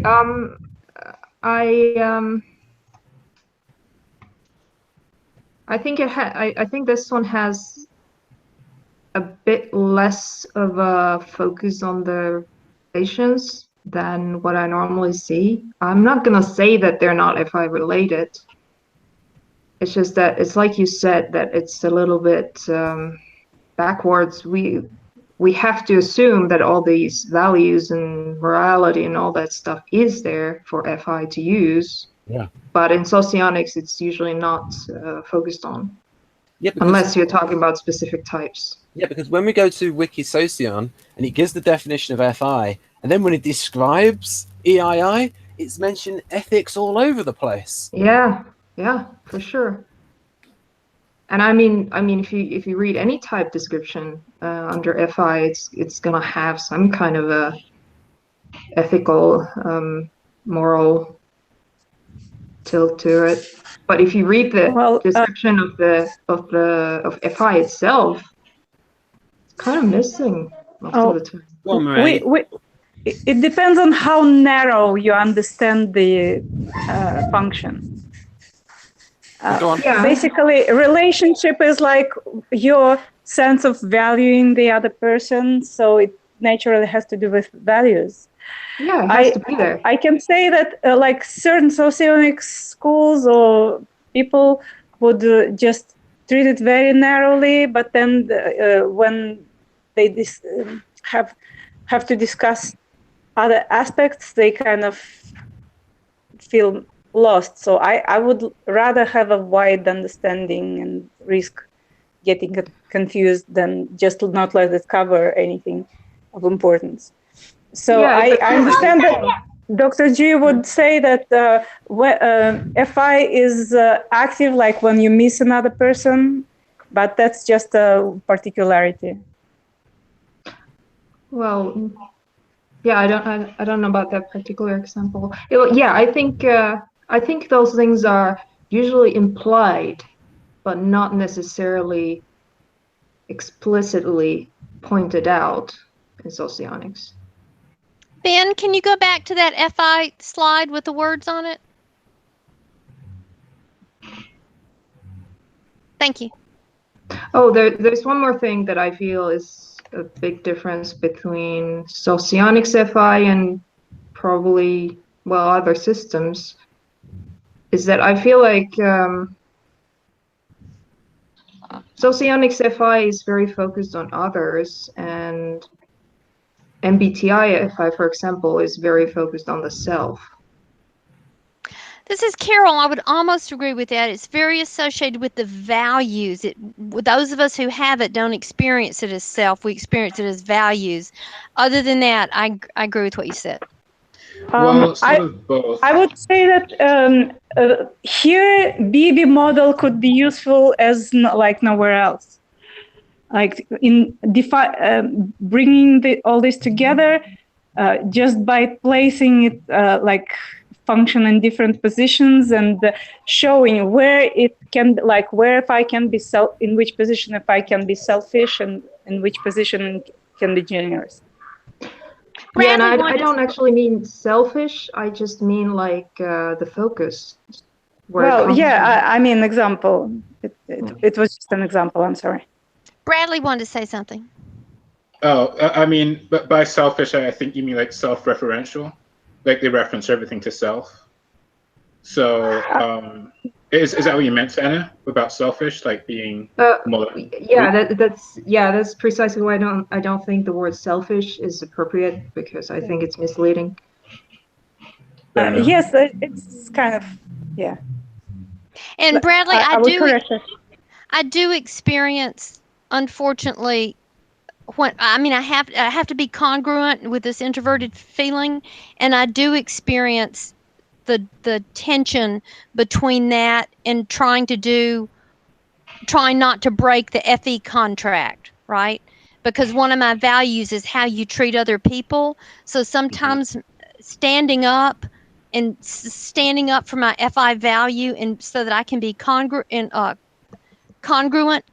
inside myself, there's a natural tension between that and what the Southern FE is expecting of me. And I've like struggled with that as a Southern woman my entire life. But I see, and I have had a FE friend who I didn't want to attend a certain gathering because I felt like it would be incredibly hypocritical of me.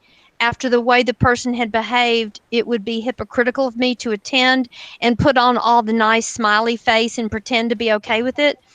And she went into FE appropriateness of and I'm using the other definition. I'm sorry. She saw that as clearly, well, you could just go. She said, you could just go and be nice about it. And for me, the feelings ran so deep, it was so incongruent that I couldn't just go and pretend. And that seemed so inauthentic that it was very upsetting to me, but it was very clear to her that looked a little selfish and self-centered of me to not just go and pretend to be all happy about it. And I would not make myself go. And I got it how somebody from her perspective could see my perspective as self-centered. Yeah, there is a self-referential part of FI, and it depends on what that self is like. So that's why you can get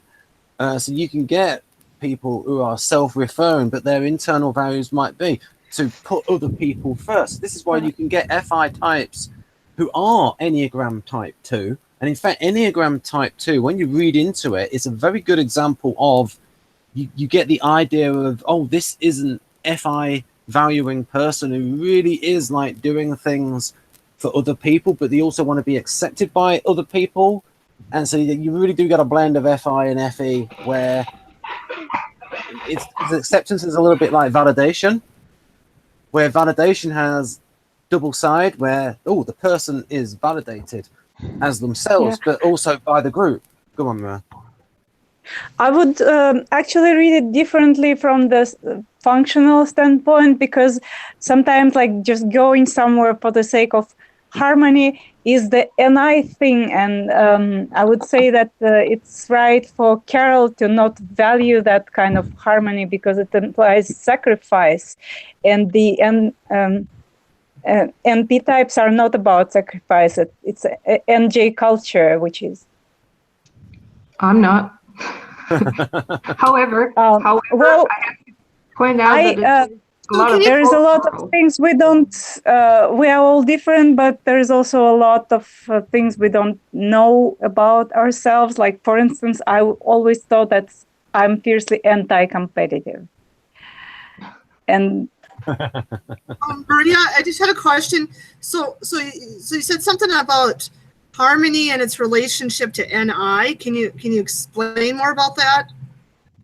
NI has to do with kind of going with the flow. In like part of it, it's not just the intuitive visionary part. It's also going with the flow and like fitting in the picture to increase the harmony and smoothness of it. Yeah, I don't. So the like the social part is kind of acting out a role. So it's not with that necessarily. I don't agree with that either, but go That's ahead. my opinion, that acting has to do not with FE but with NI.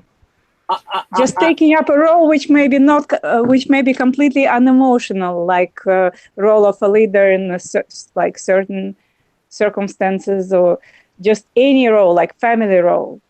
I will agree about the going with the flow, but I don't really agree about the sacrifice part. Right. Well, to go with the flow, you need to kind of get over yourself in some ways. Yeah, but it's more like you know the goal, and you're always waiting for the right opportunity to mold the path. It's not really that you're sacrificing. Because we are NI egos, we don't see it as like passive or victim kind of sacrifice. Yeah, it's an active and sort of daring sacrifice. I think it would be because it doesn't matter. Something here.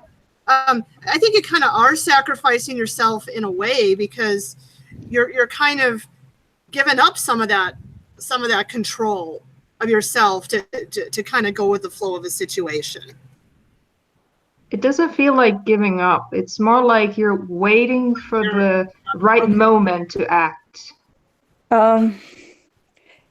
Yes, but we're in that water like fishes, and we don't feel it. Our whole life is shaped by like what is around us, and we kind of think about the situation as a whole rather than about ourselves first. I'd just like to say that that if you think, I think because energy thinks about universal harmony and about like the needs of the future and stuff like that. I would say that you just need to develop SE a little bit, and then you kind of gain the ability to. Well, but Maria's also 9, though. Remember, Maria is 9, so there's going to be an accommodating aspect on how the relations are going to be. And I'd just like to say that NI, intuition of time, there is consequences. Well, there is a reason why NJs are called, like in socionics, have like victims romance style. It's not just romance style, it's the in Russian they call it like gender attitude. It's like the makeshift kind of gender that everybody has. But I understand that for the NJs, I don't like the name victims, but it reflects something. It reflects the patience and that desire to like adjust your life to the harmony of the outside. Yeah, I'm gonna agree with sometimes that. in a very active way, sometimes in a very daring way. I don't see. I mean, I find the term victim kind of funny. Like I see the points, but I don't see the role as demeaning or. Yeah, I don't like it. Not. It is the peripheral types, like not NI valuing, who call that like victim or something. From the inside, we don't really see it as that. But I'm just trying to get the outside perspective on us.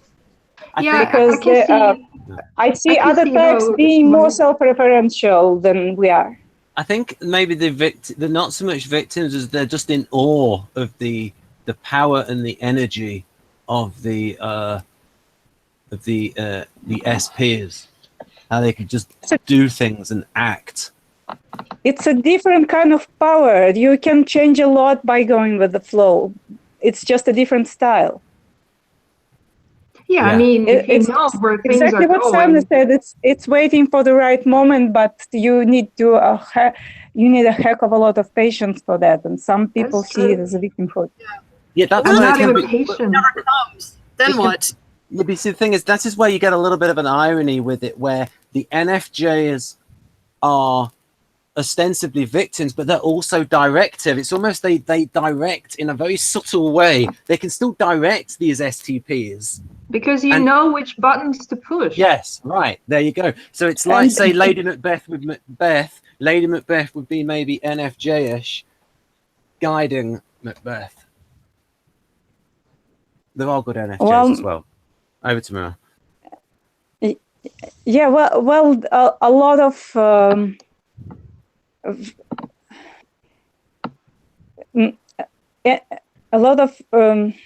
what NFJ can bring to STP consideration is like how to get that, like how to make the changes they are concerned about and feel responsible for. Like healthy situation for an STP is looks like that.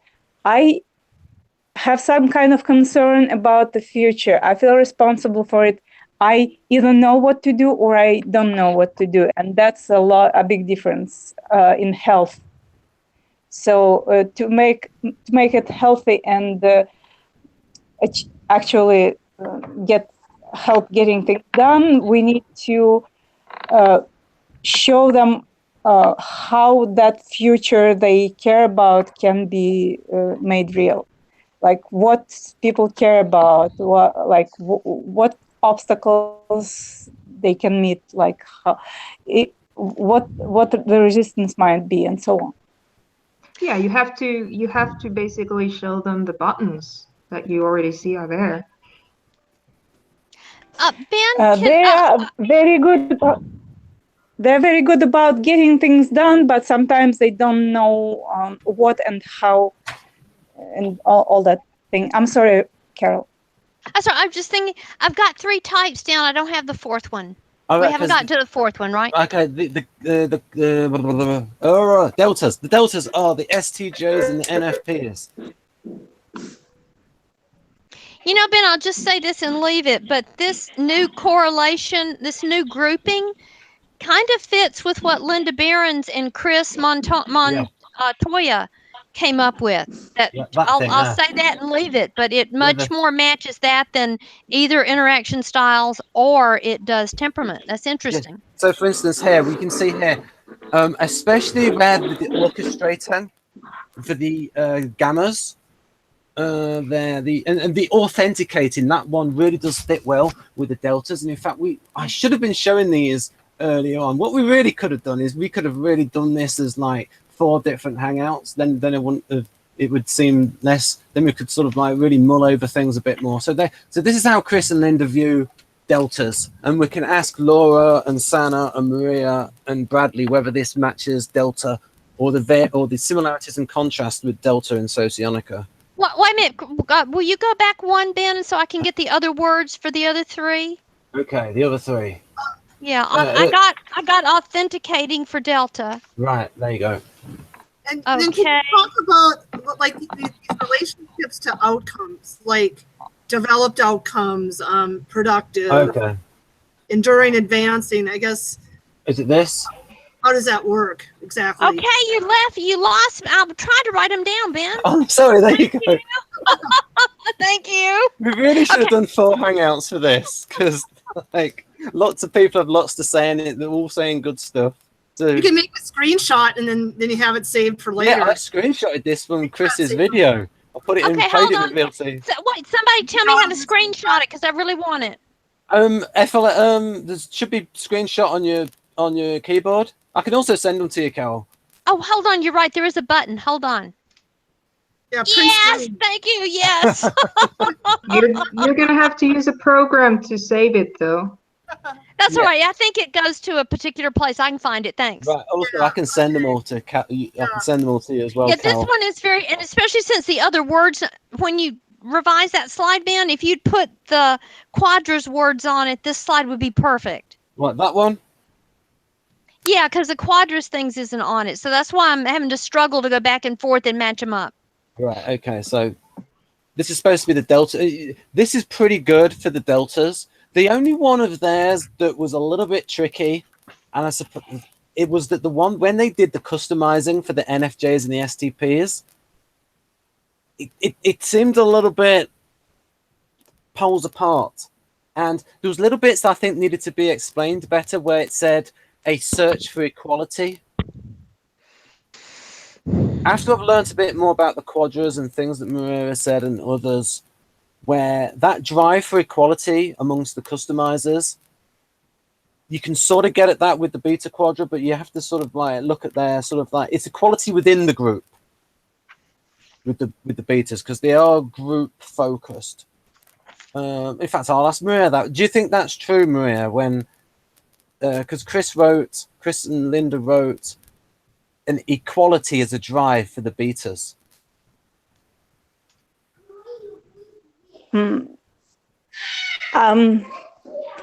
I wouldn't. I cannot say yes or no. Okay, fair enough. Yeah, equality of what? Well, okay, I'll bring up that slide. I'll show you. It's I'll bring that slide up. Right, so here we go. Betas.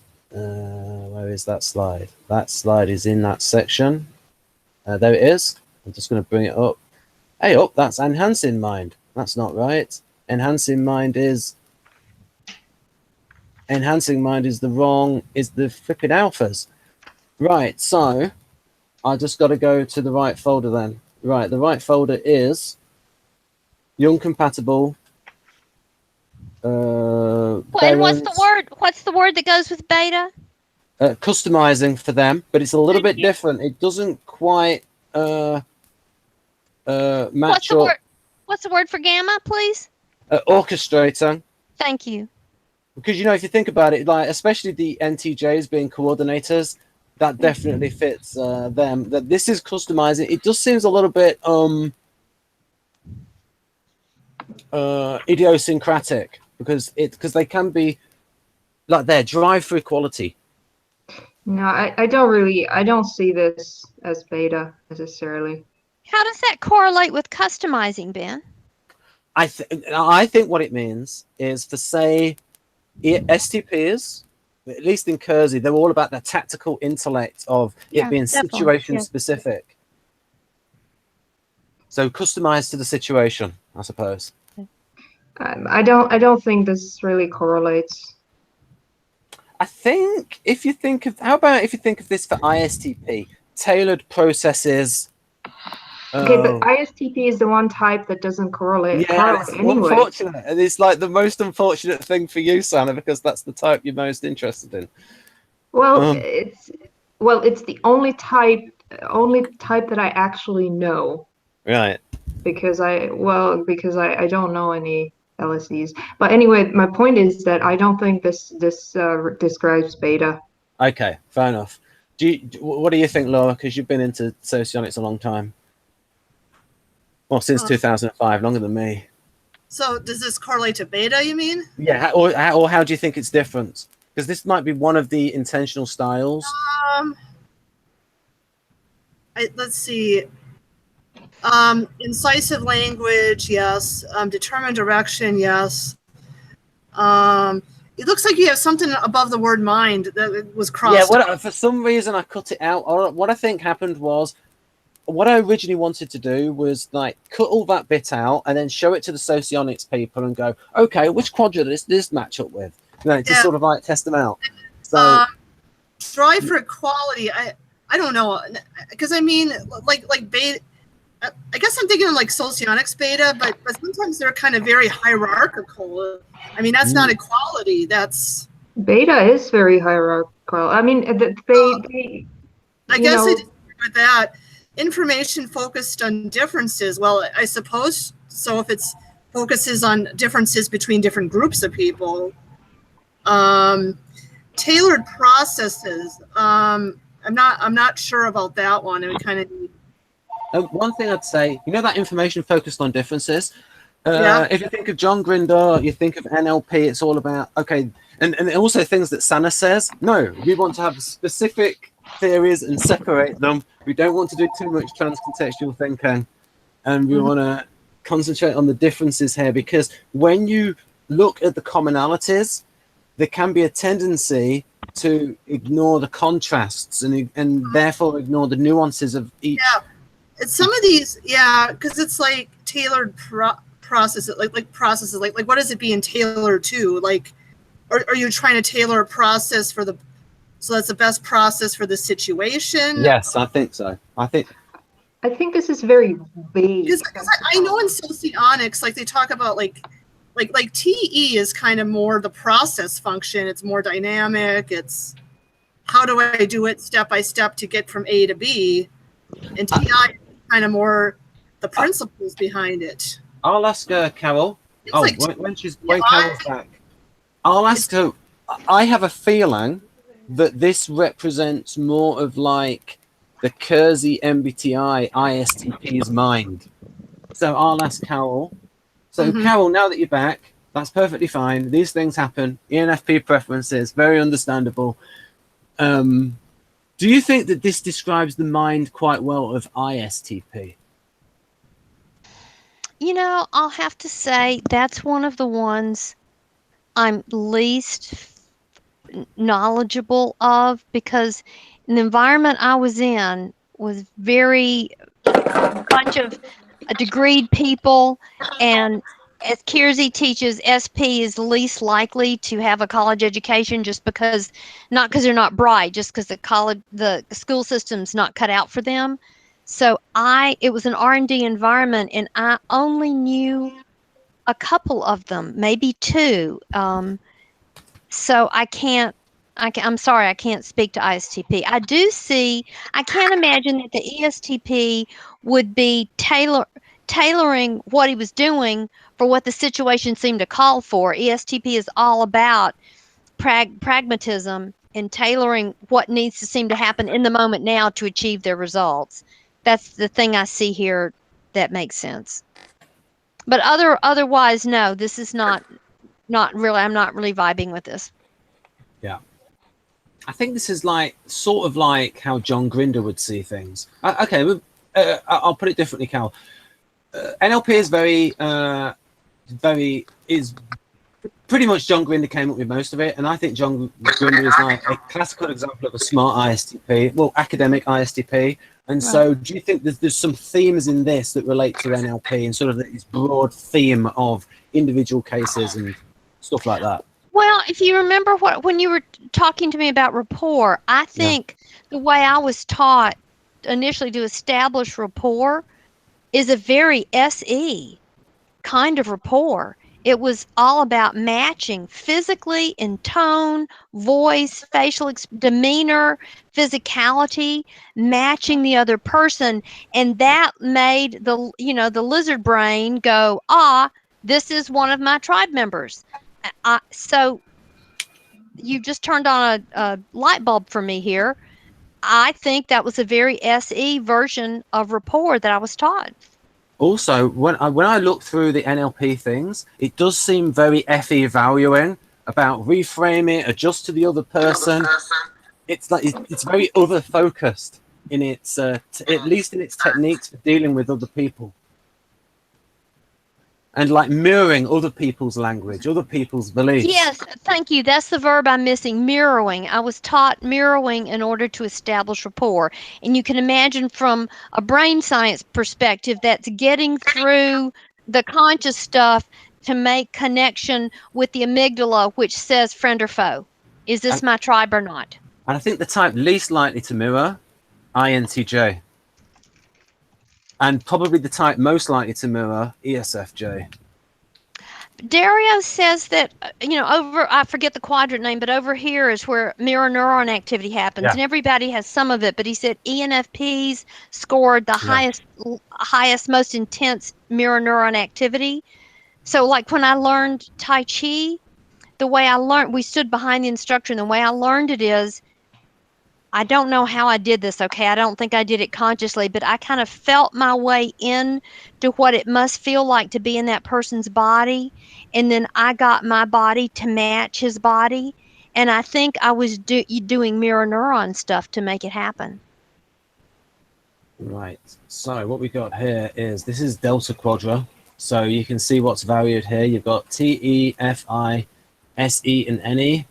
So these are, in a very rough generalization. Oh yeah, talk about quadra progression. So you can say that anything that's Middle Ages and loads of violence, you could say is beta.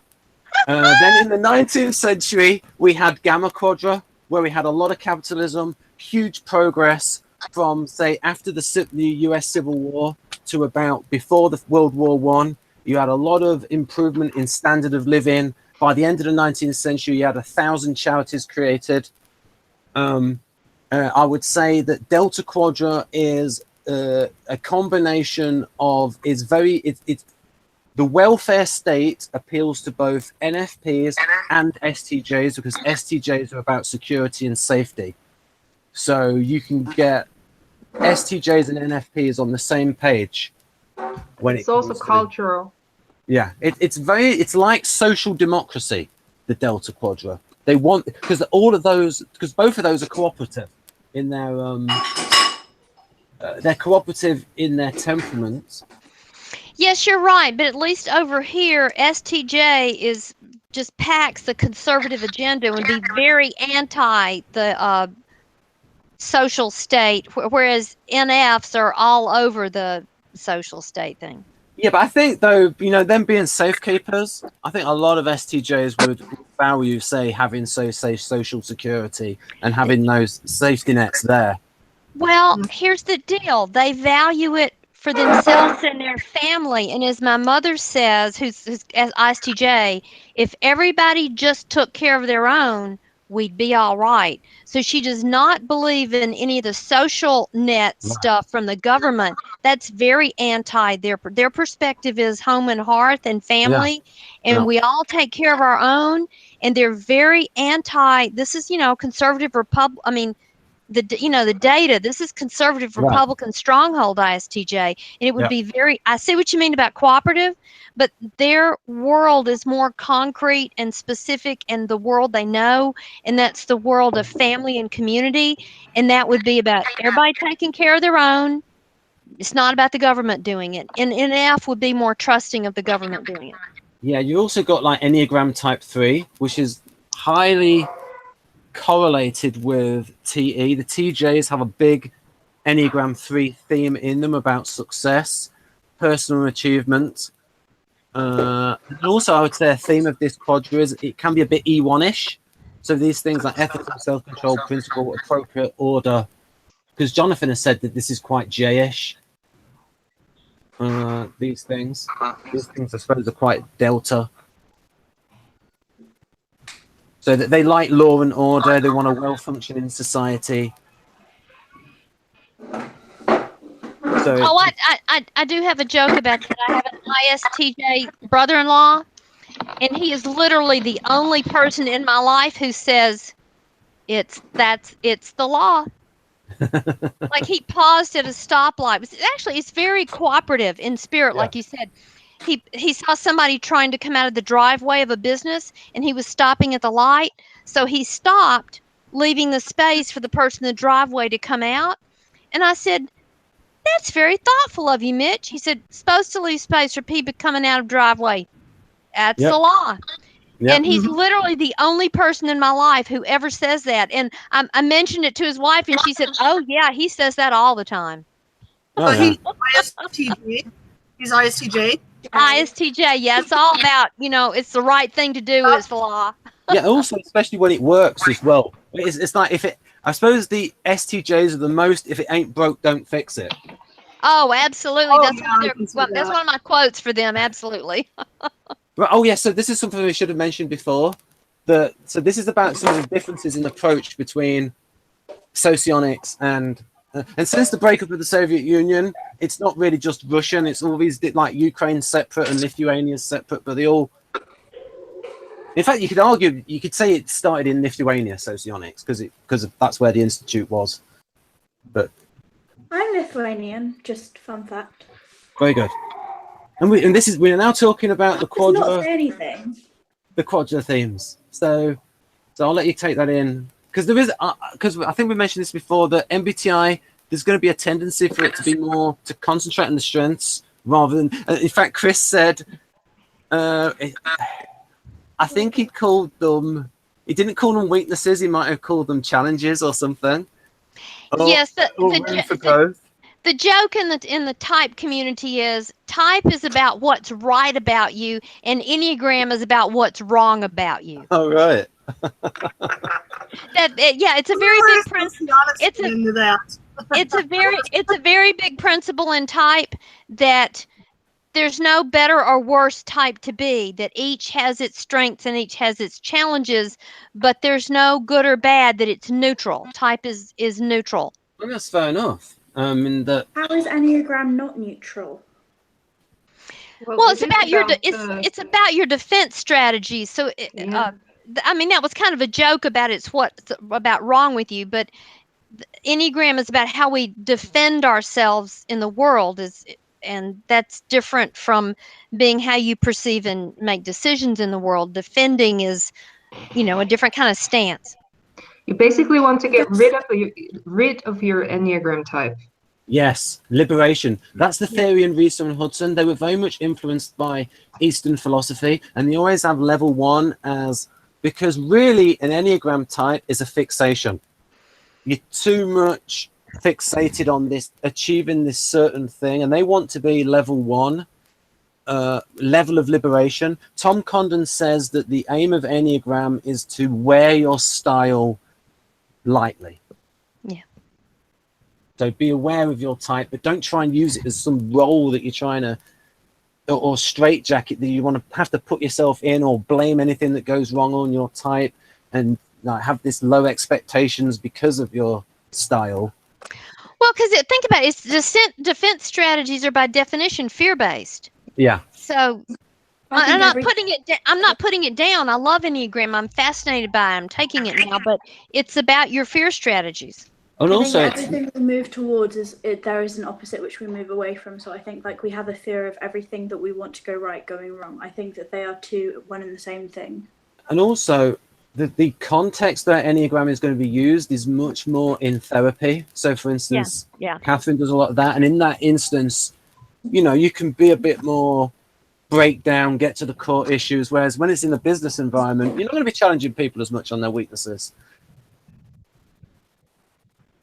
Yeah, in the type world, how I would frame it is these are your preferences. There's no good or bad or about your preferences. That said, you have different filters from other people. In order to be effective, you need to flex. You don't need to flex because you're wrong. You need to flex because you're trying to be effective with differences. Yeah, so there's probably so the MBTI people. I mean, the MBTI, especially the people who know Beeb, they know what the weaknesses are in the types, and the Beeb model is not so much directed towards businesses, is it? No, he's a therapist. Right, exactly. I don't do the archetype stuff with a group of people. I do the 8 functions, but the 8 functions come from Jung. BB added the archetypes level, and that is a therapeutic thing. I don't do that in the room. Right. So the way in which the typology is used affects how it's organized. So the MBTI is going to be a bit more politically correct for that reason. Socionics is a bit more academic, and it's trying to find useful explanations because it's got less of that corporate structure, corporate influences on it. It can be a bit more open about the weaknesses, but I also think it was initially based on the weaknesses as well. I don't know if it's true, but I heard that Aushra started it because she wanted to know why she was in an unhappy marriage. Go on, Laura. Oh, I don't have anything to say. I was yawning. Sorry, not because I'm bored, but because I'm tired right now. Right, here we go. So we're on Delta now. So very SI of you. You can do some SI in later on, some relaxing. There's Rachel being EP, doing some juggling. So there you go. I'll leave you to that, Carol. You can turn my mic off. I can't because I can't get the screen to do it, but please turn my mic off. Okay. And then you can come in a few minutes to I'll talk just about wave Delta stuff. when I want to speak. When I want to speak, wave. Right, let me get to the right one. Rachel, that's a loud noise, dear. Yeah, I'm just going to... Turn my mic off. Turn my mic Okay, off. you're muted. Yep. It's good. You can make all the noise you want now. Yeah, okay. Go on then. I'll let you digest that, Carol. Ben, my Speaking of struggle. those, Go on, Mer. I just wanted to thank everybody and tell that I should get going, and I really enjoyed the hangout. Thanks. Thank you, Maria. I did too. Thanks, Maria. Ben, my struggle with this is that I see ISTJ and ENFP as coming from totally different planets. So I don't see us having anywhere near the same romantic style. So I'm a little struggling here. Well, it's in terms of, it's a romance. Do you remember when you went to that event and you said, put your hands up if your partner's ISTJ, and you said about 80% of the ENFPers put their hands up? Oh, yes, I was astonished. Good I get it from the pragmatic end. ISTJs are upholding the weak side of ENFP. Yes. So they give us a safe place within to function. I just can't see feeling emotionally fulfilled by that perspective. So but maybe I'm such an extreme version of NF. I couldn't do that. But these other people in the room, and they were all women, frankly, these other women in the room, they loved that their ISTJ husbands, kept the world straight on the track for them. Well, yeah, I mean, and as I said before, go on, Sana.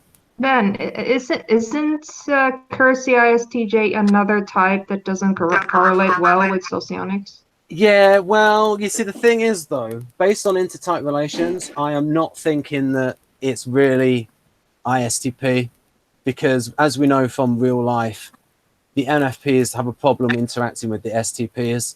So I think ISTJ. Yeah, the sensory introverts, you said. Yeah, but what I would say, yeah, but I think that there's a little problem because of the deductive nature of it. I reckon the profile, I shouldn't really say this, but I think the profiles have ended up in a certain way because of a deductive problem. But I don't want to be too critical, but it's, in other words, they've ended up the way they are because of certain features of Model G and certain features of the definitions of certain functions and left versus right spelling types. But what I will say from an empirical point of view is that when you ask people in MBTI, ENF people who have a very good chance of also being intuitive, ethical extroverts in socionics, they don't get on well with the STPs of either. They don't get on well with them. And you see the similarities and difference. The ESTP and ISTP and MBTI are quite close, and in Keirsey they're quite close. When you ask people how they relate to them, when you see LSI, in Victor's LSI is very much like an ISTJ. And to me, it sticks out the quadra. And one of the reasons why it's the way that it is that Victor associates risk with NE, and LSI is NE break. So he ends up with a profile that is very ISTJ-ish, but with a bit of extra oomph, a bit of extra aggressiveness with it. So it's a little bit problematical. Anyway, I don't want to be too critical. Yeah, I'm just saying that when you talk about stuff like romance styles, you kind of need to know for sure that this person does belong in this quadra. And that's the thing, as I think they're in the wrong ones. But I don't want to be too challenging of Victor, because overall I love Model G, and it's just those particular, it's because of, it's the problem of when you, we're going to do a hangout on why it is the way that it is. Now there is some, so for instance, like Farah does fit SLI, and SLI is a little bit like ISTP, but Farah would be in MBTI and Keirsey ISTP, but she's also a 9, so it takes a bit of the extroverted sensing edge off. Right, it would, yeah. Because 9 is very accommodating. And in fact, on Catherine's slides, it says accommodating under 9. So, May I throw out a question talking about romance styles? Do we in this system, would there be any type in particular that would be more likely to have the eyes meet across a crowded dance floor and boom, just love it, the love at first sight thing? Beta and F.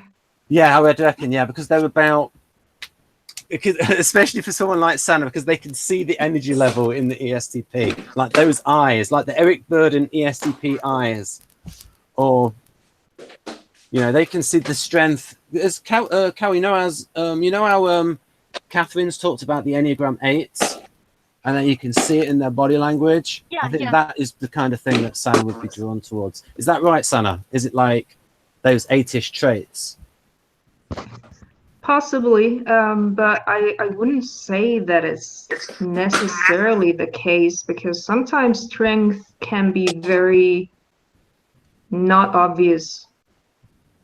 Right. So I'm not gonna say that I necessarily like Enneagram 8. Yeah, because they can also vary because ESTJs can have some 8ish qualities and ENTJs can have some 8ish qualities. And I think the way Catherine defines an 8, those types can be very much, be put in the 8 box. Yeah, also if we acknowledge that Enneagram is what's wrong with us, then you really shouldn't be attached to any of them. Yeah. That's good. So, Carol, this is how the deltas view other types. Do you think this is the case? I think you got to scroll up, dear, for me to be able to see deltas, because you put the galleries in front of it. Okay. Okay. Oh wait, I'm sorry, alpha. Deltas tend to see alpha type. Sorry, is that what you intend for me to read under alpha? Yeah. So alphas, SFJs, and NTPs.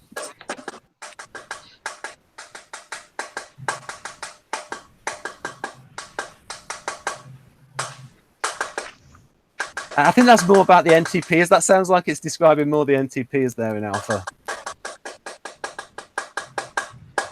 Well, seem to lack the common sense, that part. Yeah, that's a little bit. I mean, because SFJs can get it on. Yeah, that's more. I think that's more NTP. Yeah, because Elena would say, "Hang on a minute, look at my role function." Because Elena aims at some very strong role function TE. She can be very productive and get stuff done. She might dress up like a clown when she's having fun and socializing, but she can get the business logic done. Yeah.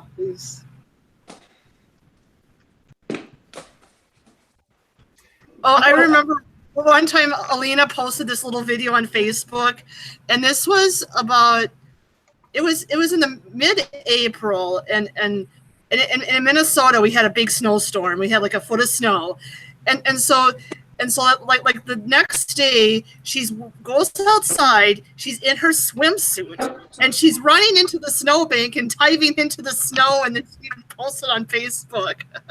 So Lena does a lot of funny things like that. She just and the things that go beyond the stereotype of just to kind of make people laugh.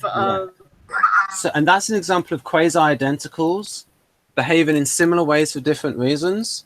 And sometimes they can behave in the same way for the same reason. So ESFJ with ESFP.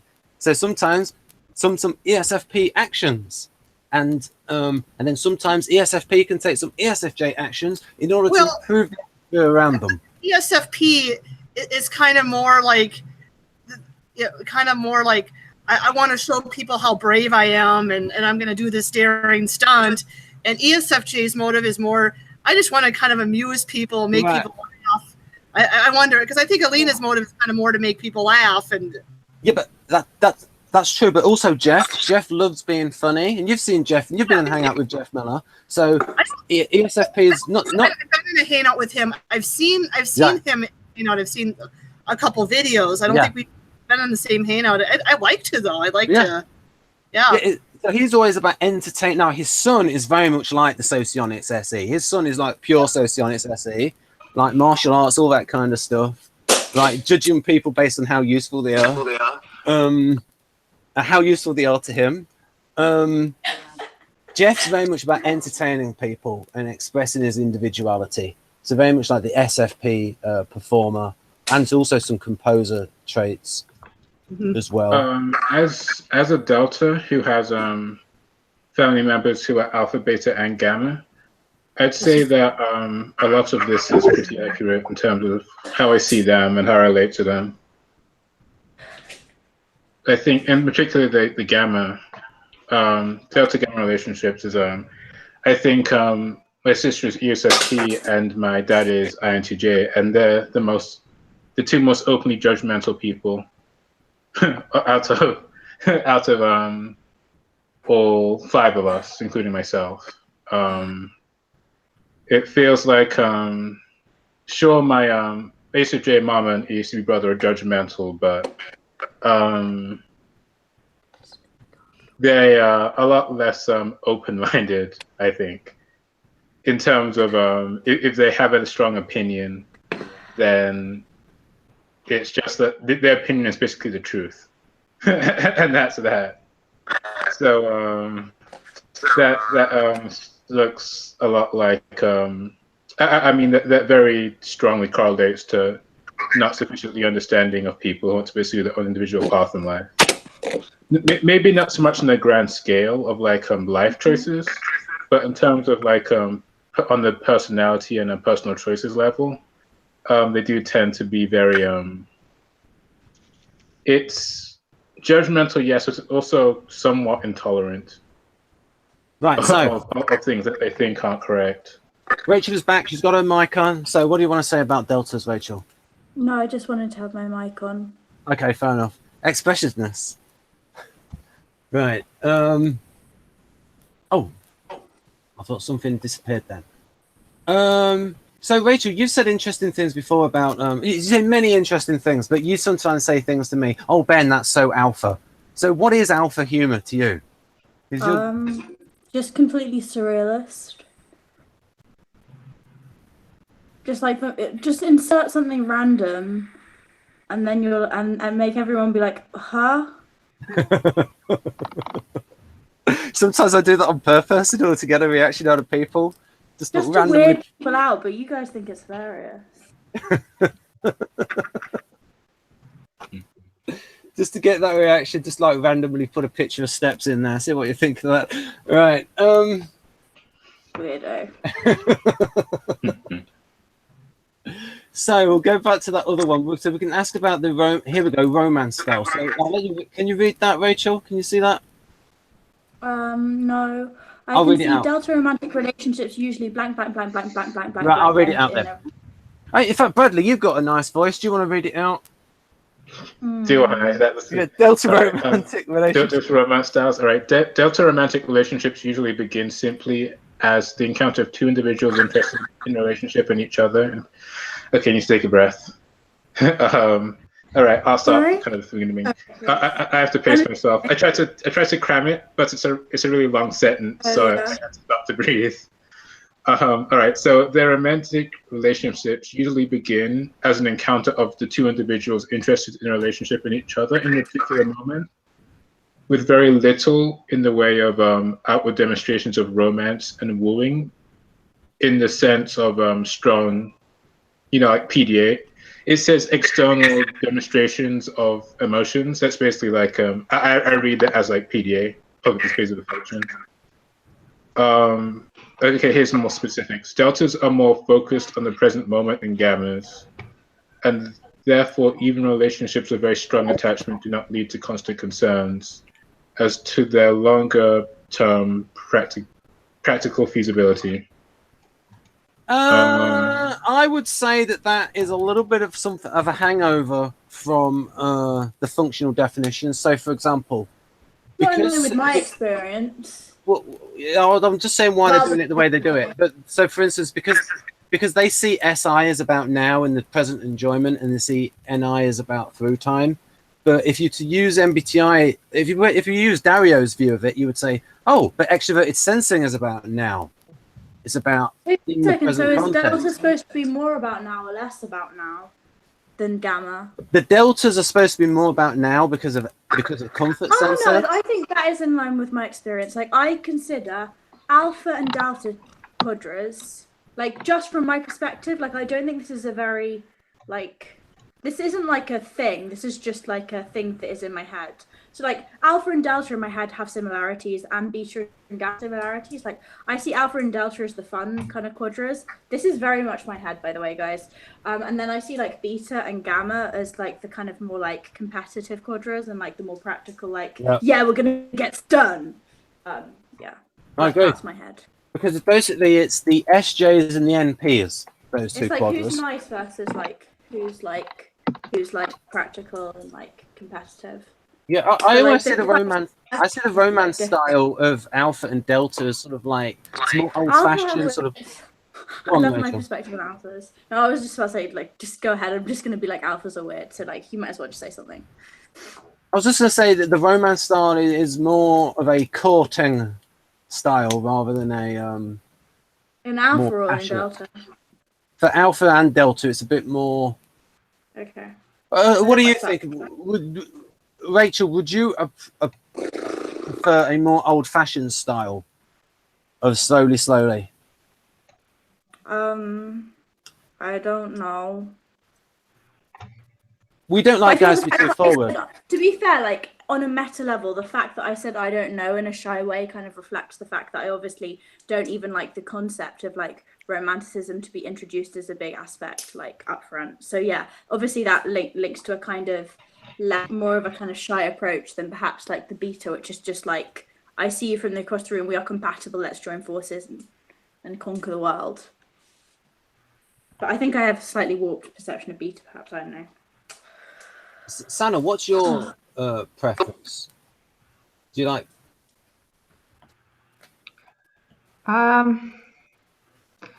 It's hard to tell because my past is mostly a series of decisions. So I can pretty much tell you what didn't work, not necessarily what would work. Yeah, go on. Yeah, so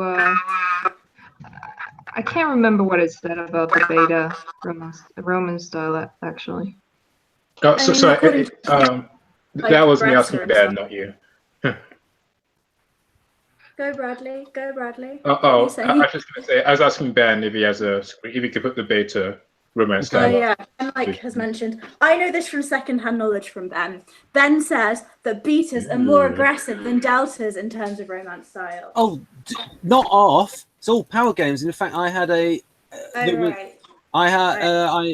know a female INTP preference person who is fantastically articulate with talking about the flipping beta quadra and the ISTP guys that are much more forward than she would like. I have experienced that. I consider myself lucky. Yes, I think a lot of power games. Keeps life interesting, doesn't it, Sana?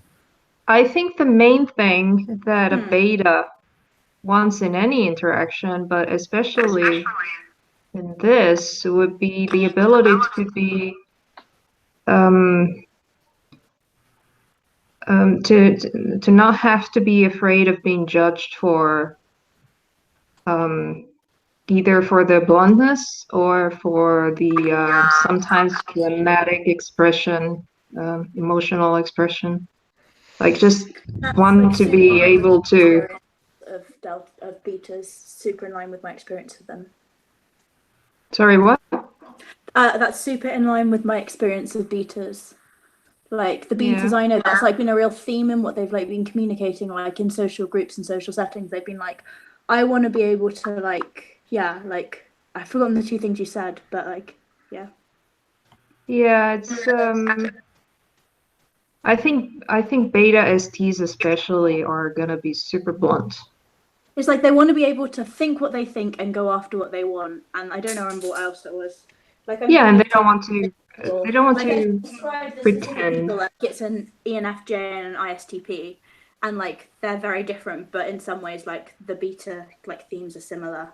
Yeah, because you've got SE action and you've got the TI thinking to themselves. Yeah, And those more- basically the SE and the TI were like the ways that they like were able to communicate really effectively with each other and like the common ground, even though everything else was so different. Yeah, I think beta NFs are going to be more worried about being judged because the Yeah. beta STs might just leave, you know, they don't care so much, but the beta NFs can be Deep down they really, care a little bit. Like they don't care exactly about being judged, but they care about like whether someone's close. Like I don't know, I don't know how to explain that. Like there is a very like yeah. Go ahead. well, I don't want to be judged by my expression, by, you know, speaking my mind. So Sure. there's this like, a poetry event that I attend regularly that was organised by like an ENFJ, but like I know lots of ISTPs like attend it. And like it was called, I forget what it's called now, but the point was that it was supposed to be a space in which you could share your perspective and thinking on the world without feeling judged. That's the idea of it. But like, and the thing is, the interesting thing about people within that space is obviously they tried to share themselves, but outside that space, these people were very, very committed to like achieving their ends in a kind of competitive world, and were often seen by people of other quadras as putting themselves first in an unfair way. And like, obviously that's just not how they perceive the world. They were just going after what they want in a way that was logical to them.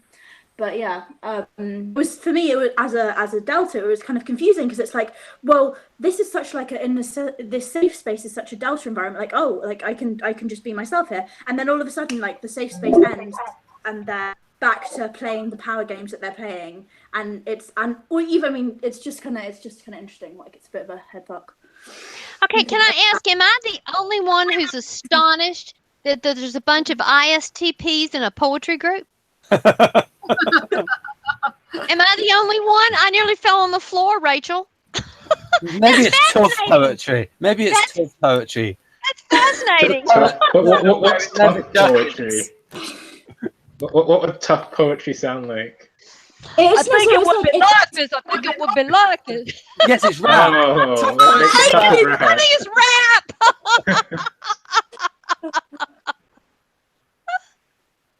Thank you, Rachel, for my light bulb of the day. That's fascinating. I'm starting to wonder whether the person who I identified as an ISTP is that, because he had a very, very, very sensitive to the world and sensory experience. So maybe I've misidentified. Well, if it was probably, Are you talking about Socionics now or Keirsey? Because again, The thing that's is, the one. I get this is the type that I get mixed up about. I don't get it. yeah, it's weird. It causes problems. Massive cognitive dissonance for me. I don't like It's it. massive cognitive dissonance to me when you use those terms, and then you like your ISTP is beta, and I'm like, no, it's not.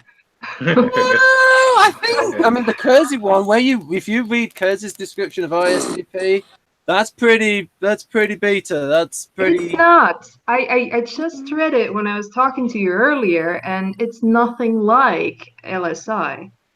But is it like ESTP though? Is it like a brother of ESTP?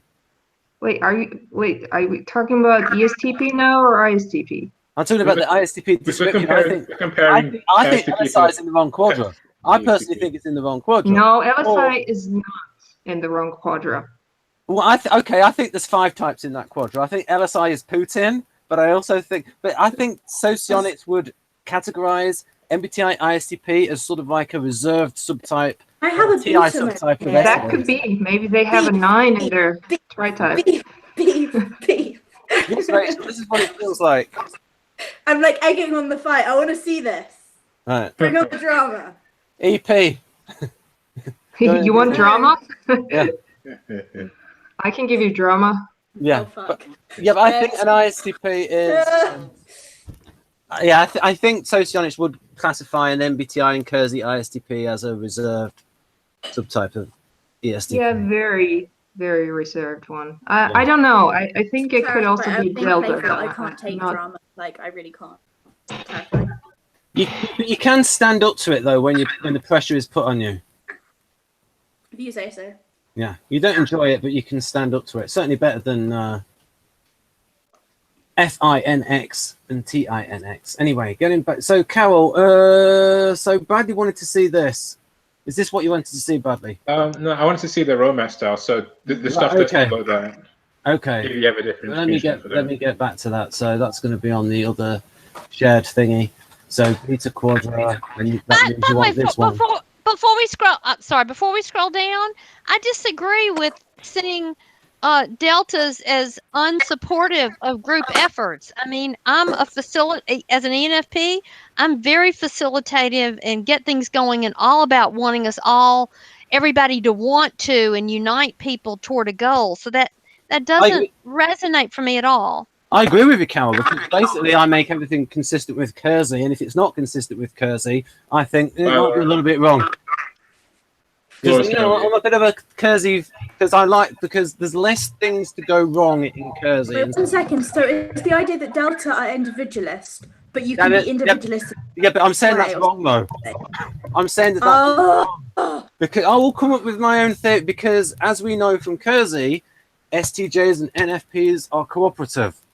Wait a minute, but something Rachel said did make sense to me. ENFP, we have a struggle. We are cooperative, but we have strong internal values, and that makes us regrettably individualistic, but we want to support. In fact, I think that's how ISTJs and I get along as well as we do in the work environment, is we're both cooperative.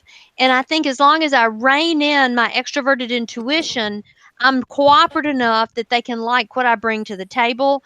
I just can't do my brainstorming thing because I blow their circuits. But I think Bradley wanted to say something a few minutes ago.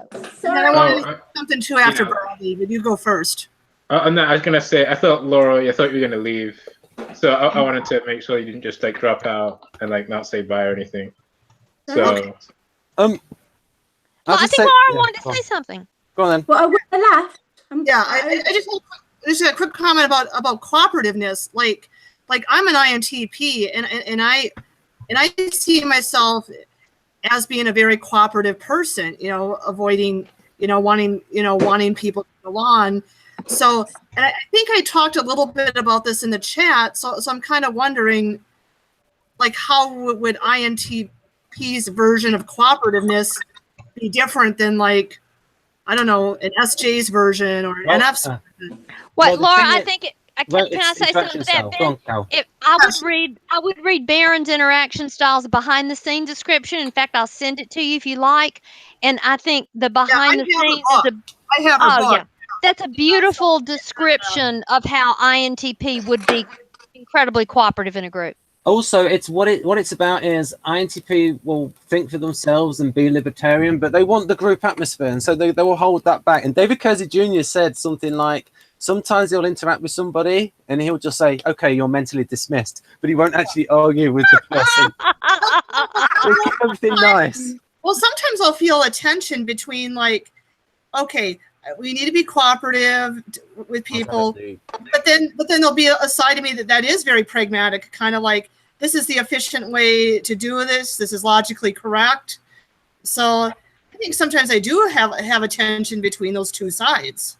Can you turn my mic off again, please? Okay. Oh, yeah. Yeah.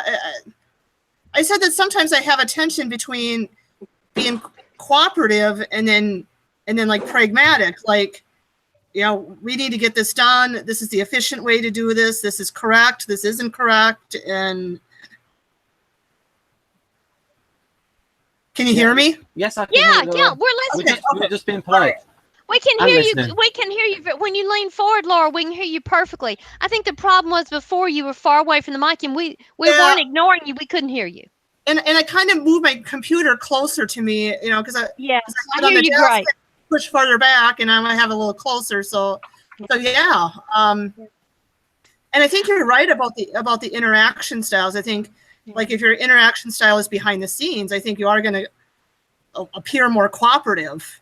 So although I can say, like, there are times though I can definitely go to that opposite in charge side. Like if I know best how to accomplish a task, and like no one else is stepping up, I can just take over and say, okay, this is what we need to do to get it done, and here's what you got to do to get the good results. Like, right. I kind of sometimes see myself as kind of Jekyll and Hyde, like mostly I'm behind the scenes, but then sometimes I kind of flip over to in charge and kind of do the opposite. So if you see that thing right there, social niceties simulator that also generates the exact response others want to hear in social situations. so that it's like it captures like the independent nature, but we don't argue with people because we don't like arguments, and we're a little bit of cowardly cutlets. So there's an example of the difference between INTJs and INTPs. Oh yeah, INTJs are all about the facts. Facts. Yeah, but they also love to argue. Like they really Yeah, like they to argue. do. They do. And INTPs are kind of more. Well, I don't need the exact facts, but just give me the basic principle behind it. And they both have scientific schemes for interacting with people. Yeah. Right. Anyhow, so getting back to Delta. Okay. Well, anyway, I kind of do need to get going, so I just want to say it's been a great chat, everybody, and thanks for doing this. Okay. Yeah. I do too, and I thoroughly enjoyed this. This was a wonderful 2+ hours now, but I thoroughly enjoyed it. Thank you for everyone for showing up. And I'll just show Sana here. So at least the way Dario defines the types, he's got INFP and ESTP as opposites. Like you've got INFP listening, and these are TI areas in red. So again, a little bit cheeky about the TI and INFPs, just like Keirsey was, but it is what it is.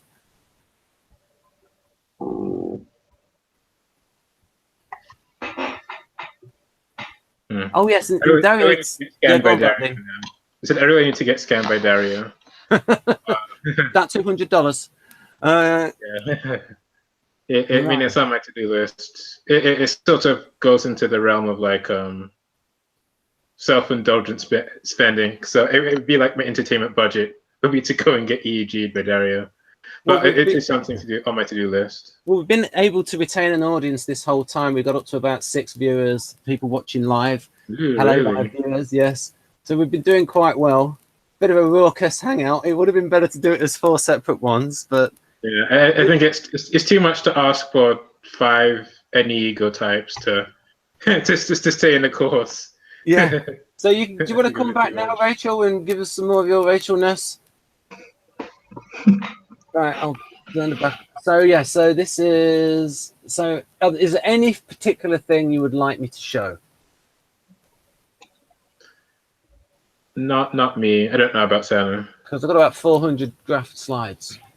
400 Yeah. just for quadras? Yeah, but there's some like overlap. Oh, I see.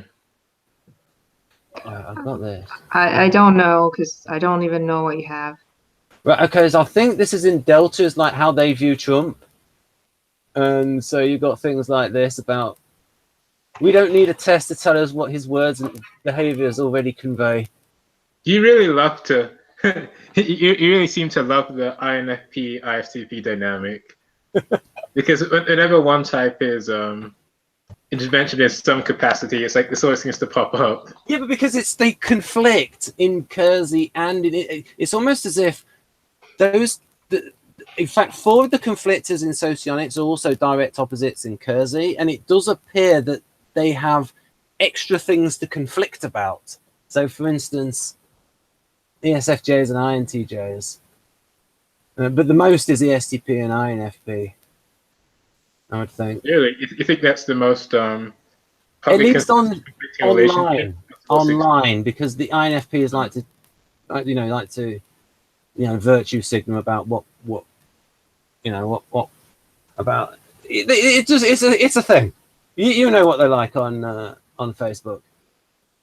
And so Trump is a lightning rod. Don't get me started on online INFPs. Yeah. So you can see what they're like here. I mean, also with the projection. I mean, I'm not saying they're wrong about MPD, but it's a spectrum. And then he got Catherine Timp here spoofing an INFP or an NFP. What is that? Don't man-interrupt me. Take your microaggressive mansplanations elsewhere. I'm going to stand here and protest until it becomes everyone's warehouse. So why is it NFP specifically? Yeah, why is it? Because I mean, I get the FI, but Well, because there is a tendency for those to have those kind of politics and abstract from feeling. Right, so it's a thing. Right. I don't know how true this is. This bit there. I mean, apparently a lot of INFP preference people do like to journal. I mean, that's one of the stereotypes, but I've always hated the idea of writing anything down.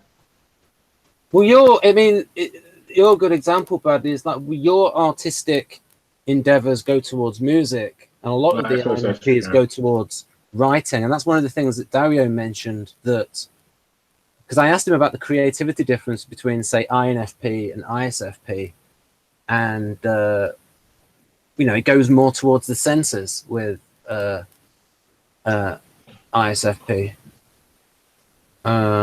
I think he said it's harder for them to be creative, but I suppose that's because it's harder for them to get into that flow state, that star. He mentions the star state when people go into of certain regions, the star pattern of certain regions hooking up. So it's almost as if it takes more of an effort for ISFP to be creative than, say, INFP. But once they are in that mode, they can be very creative. The ISFP. Because they can go into that NIFI mode.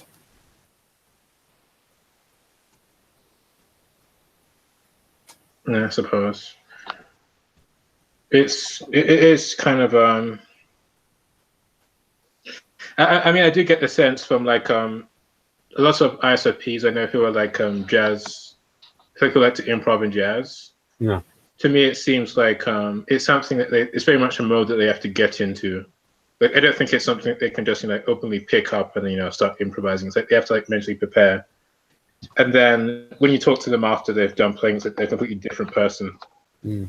So to me, it's something. It's very much like in the zone type. In the zone type skill. Yeah, especially.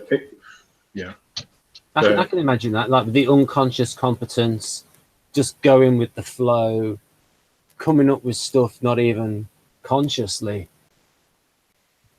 So have you noticed that, Buddy? Just coming up with stuff, just riffing off stuff. Well, it depends, because sometimes there's at least it's taught, since things are taught in a very repetitive sort of SI do it over, or sort of like an SJ do it over and over and over. That's sort of like how they're taught to improvise, but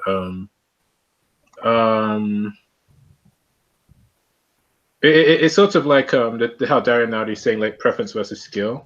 Yeah. It's so that like some ISFPs are naturally gifted musicians, but others are like very well trained. So it's sort of like when they have nothing to say, they can sort of make up things to say based on the stuff that they sort of learned, or like the licks and the sort of sort of like a prearranged form of improvisation. But then there's also like the stereotypical like FI soul bearing, like songs straight from the heart in form of improvisation, and that's very much a part. But it's sort of both. It's like sometimes it comes from nowhere, and other times it's very forced. So I think Socionics might classify, say, the Keirsey ISFP as like an FI reserved subtype of SEE. maybe Because the Socionics ESI, at least in humanitarian Socionics, is very different from ISFP. oh yeah, but that's the whole century introvert thing. Oh yeah. Yeah, we can. That's the difference. I mean, you've already done your share of hangouts about the. Yeah, we need to really investigate it more in future, and really that's why it was so good to. And we want to do more Enneagram hangouts with Farah to try and get at the innards of these differences and really investigate them with real people. So I will ask Sana. So when you hear some talk about introverts, like if I was to say ISFP, are you thinking about like socionics? Like, what do you think about like SEI when I say ISFP, or Depends on the context. A lot of the time I'm very confused, and that's why I ask, because I don't know. A lot of the time people do think that they're the same thing, and then I am even more confused. So it depends. I try to clarify. Fair enough. Yeah, I mean, it's always I sort of assume that everyone sort of like knows about MBTI because it's like more popular. Yeah. So it's very hard to talk to people who are it's like they know, so I don't understand how someone can like not know MBTI at this point. I agree. It's brought up in every sort of context. So like you can be on an Enneagram place or Socionics place, and MBTI is being brought up constantly. So I think what we could do is say, like, use the Keirsey name for it. Then we sort of know what we're. So it's like, I mean, I don't mean like going hardcore and saying tactical accommodator, but we could say like ISFP composer to know. Or like ego rose. Ego rose could also be used, but yeah. But always... you have someone like you who's a model G enthusiast who uses NX. Yeah. So FINX, CINX. So to me, if someone says like TANE, they should always know that it's going to be like an LAI or MBTI NTP. I'm always gonna use the socionics term if I mean socionics. Yeah, that's fair enough. Fair enough, yeah. And then I specify if I say socionics FI, because I am so confused with people. So I think I remember I showed Bjork to Rachel, and she identified with her. Yeah, like Bjork is very similar to me as a human being. I just loved that when she did this was about 2001, this laying of the egg. And then here's the rationale for her being resembling ENFP. 4 reasons Bjork might. Are we not doing? Are we doing something else now? We're still doing the hangout. Did I miss Carol saying bye? We are still doing the hangout. Carol's already left. Yes. We are extending it. So are we doing Carol asked questions about socionics without Carol now? No, we've done that bit. But sometimes I just extend it anyway because it's still relevant to socionics.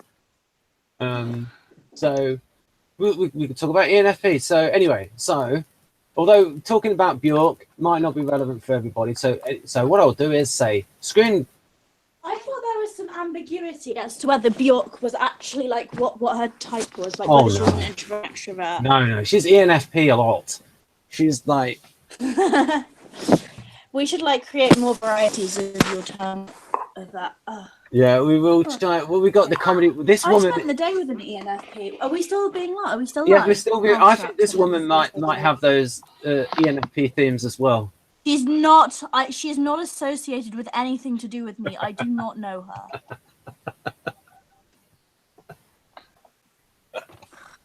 That's the stereotype for me of an older ENFP resembler. No, she must be something else. She's not an ENFP. Yeah, but I think she's rocking those earrings, though. I mean, can't see the earrings. And the hair as well. Yeah, but it's nice to know that people that age can still. I mean, that's not like the old age pensioners in the past, because now there's actually a poem. When I'm old, I shall wear purple. She's not I like old. the hair. Yeah, it's good. I mean, she's rocking her own image and being distinctive, and she's carrying it off. So she didn't want to go for a real gastric band. She just went to the hypnotherapist. I should do that. I just thought that was very NF. What have we got here? We've got some of the things. This will entertain people. Going through these little things that they have for the these little graphics here. I don't think I've shown this to Bradley before. I've seen you showed me like the INTP one. Yeah. I haven't seen all the other types. Yeah, I was like putting little criticisms like, well, some of these are intrinsic to the type and they already have these features. And so it's not something external to them. But these Can are. you hear me? Just checking. Okay, Yes, we can hear you. Okay, good. Yeah, these are external things. So these actually qualify.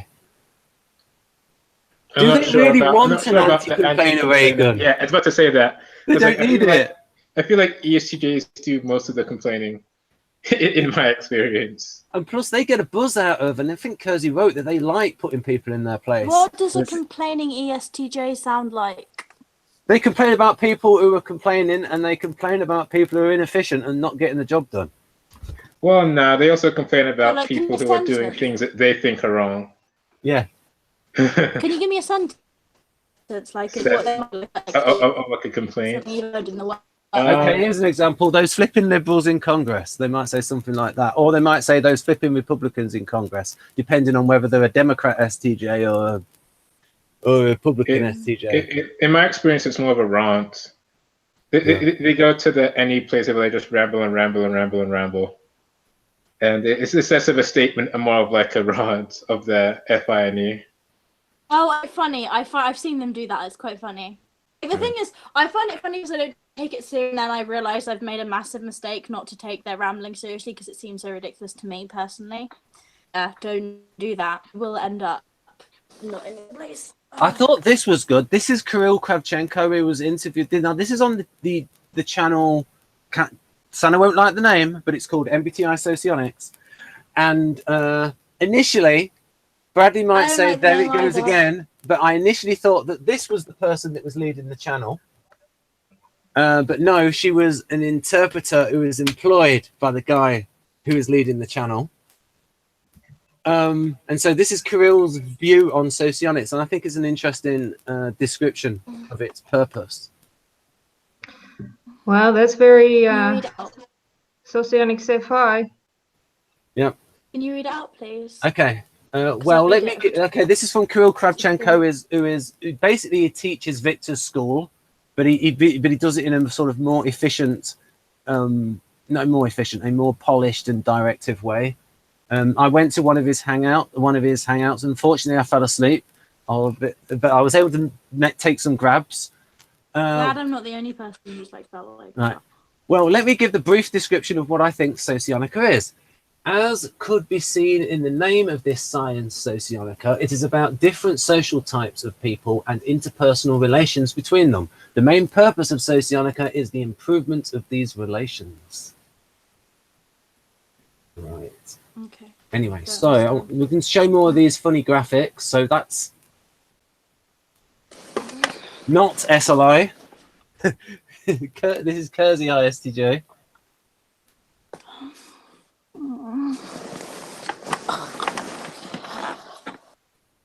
Let's see if they actually need these things or whether they are intrinsic.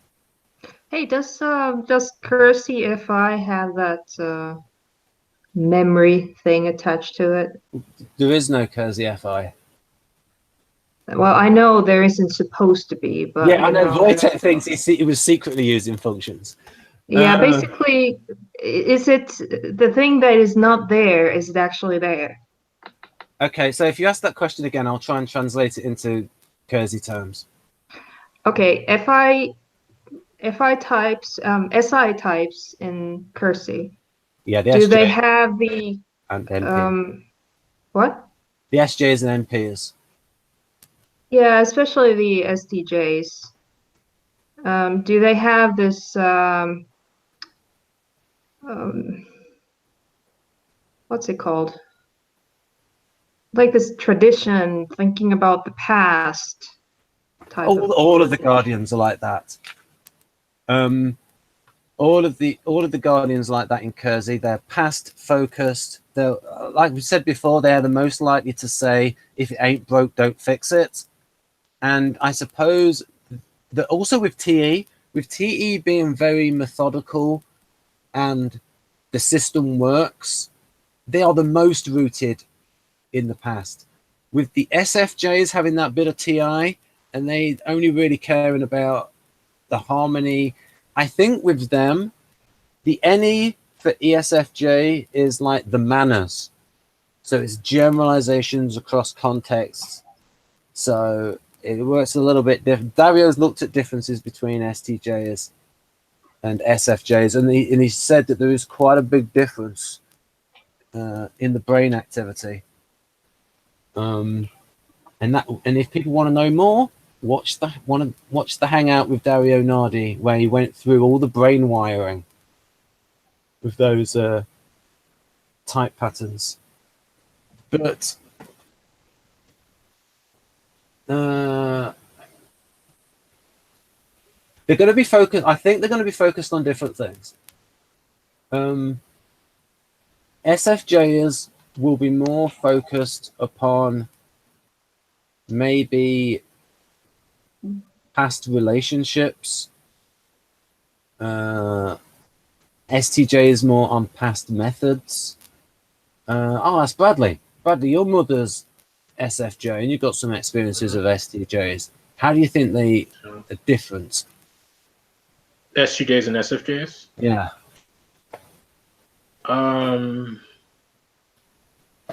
In their relationship to the past, especially. Oh. I don't know. I think SFJs come off more as SIH to me because of it's because TE or efficiency is very visible, and it's not just visible in actions; it's visible in like statistics and numbers. But basically, it's the function that's easiest to measure, to me anyway. So because FE isn't really, well, feeling in general is not really measurable. It's literally just feelings. So and when I say feelings, I mean like I mean all of it. I mean ethics. I mean morals. I mean values. And I also mean emotions too. And because you can't measure that, you can't quantify it rather. So I feel like SFJs have to rely on SI more to sort of codify things that can't be measured. That's a good point. It's really hard to like give an example of it's really hard to give an example of what I'm talking about, but it's very easy for an STJ to point at something that's inefficient because of how results, because of how evident the results are. Right. So they can point to the bad result, whereas SFJs can't really do that. So they might be more likely to change if the data is what it is. This method is not working. Big sigh. That means we've got to use this other method. Right. Now tell me about your new theory. So, but it has to be broken before they fix it. Yeah, for sure. They're not really about improving the system. They're not about stopping production in order to get a 2% increase in efficiency. Well, I don't know. Sometimes they can get like on that. They can hit the FI and be like, it can be made better in some non-quantitative way. We should be doing that, and then they might start randomly shooting off the target. What I sort of meant was, they should be doing. If it meant, so I can give you an example of, say, tank production in World War II or building an aircraft, where you can have an improvement to a design that would make it a little bit better, but it would mean lots of different changes that would have to be made on the production level, that it's a little bit too much trouble to do, and it would slow down production because we've got to produce a certain number of tanks a month or a certain number of aircraft. And yes, that would be slightly better, but it would disrupt the logistics of the situation. So it would have to be a lot better in order to make the changes, because they like to stick to the logistics of it, and then it can make it, and also NTJs as well, because once it's got it down, then it can sort of whittle it away and make it as efficient as possible and really ramp up the production of things. Because World War II really was about it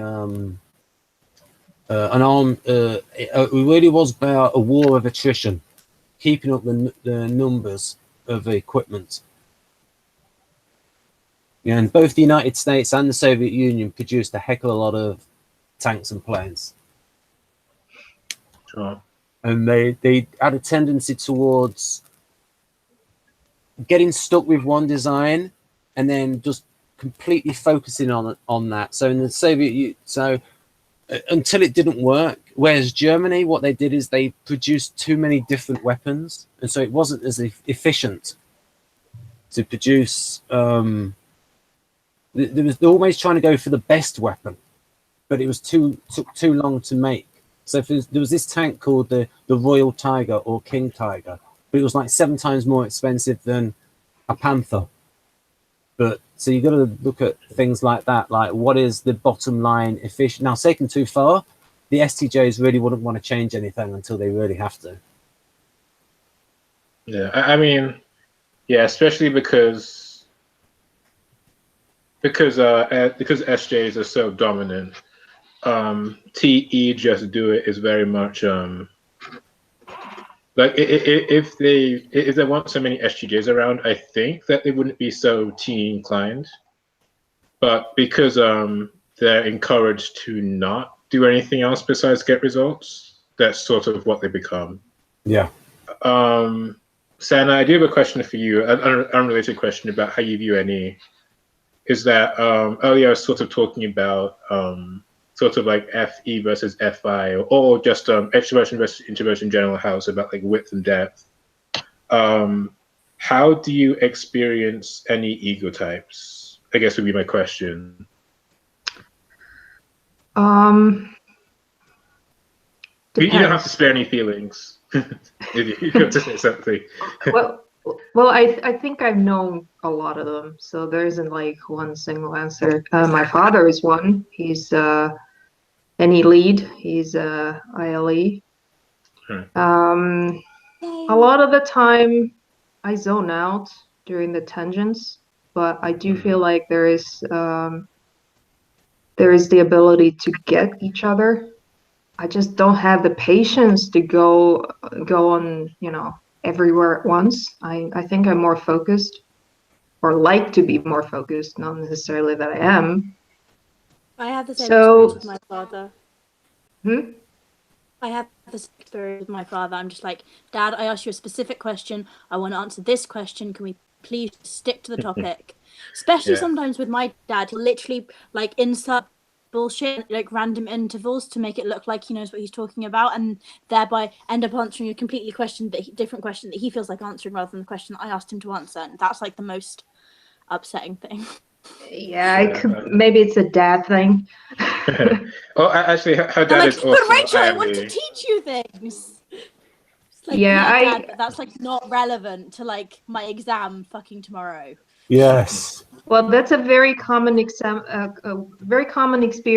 with any types, any ego types for me. Except that I don't really necessarily call them out for it. Sometimes I do, especially if it's one-on-one. I just kind of zone out, and then I come back when I hear my name. The thing is, I think the difference between ENTPs and ENFPs is ENFPs will feel your mental absence and say, like, shit, wait, I'm doing something wrong. What am I doing? Yeah. Whereas like ENTPs will just keep on their own little special world and be like, yes, I have trumped all intellectualism. Behold my glory. And you'll be like, yes, well done. Totally. And I think the ENFP will even bring the ENFP will even bring the other person's reaction and comment on it into the conversation and go a bit meta about it. Oh, I see what you think about that. I'll just go in this direction instead. So what about you then? Yeah, but then they take the anything and they're like, they completely misunderstand. Like they will jump to the weirdest ass conclusions from knowing that the other person isn't listening. Like, so actually, yeah.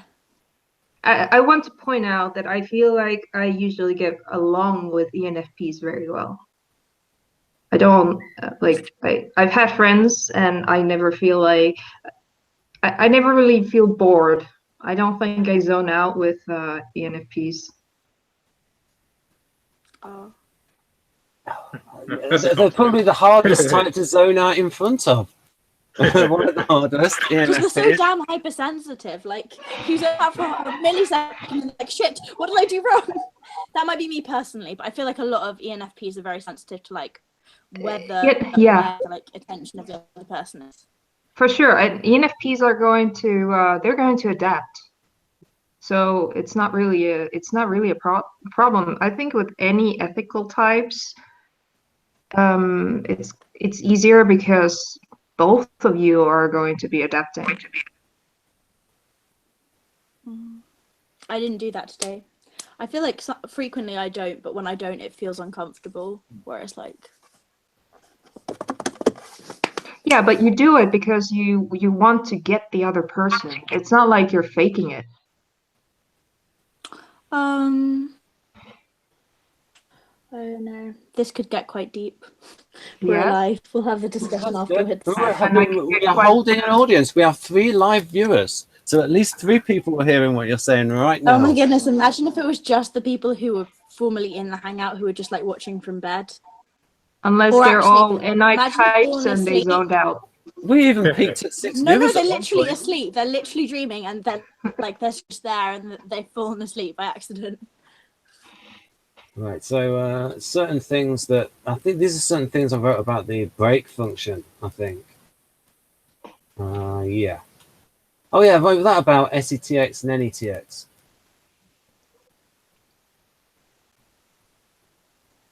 Which Yeah. bit are we supposed to be looking at?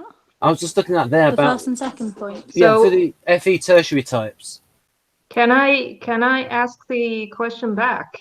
Yeah, How go do on. you see NI? Me or Rachel? All of Oh, you, oh. any of you. Oh yeah, I guess we're all in ego. So Right, okay. How I see NI. Right. So much any. Well, I'm- NI ego specifically. NI egos. Oh, okay.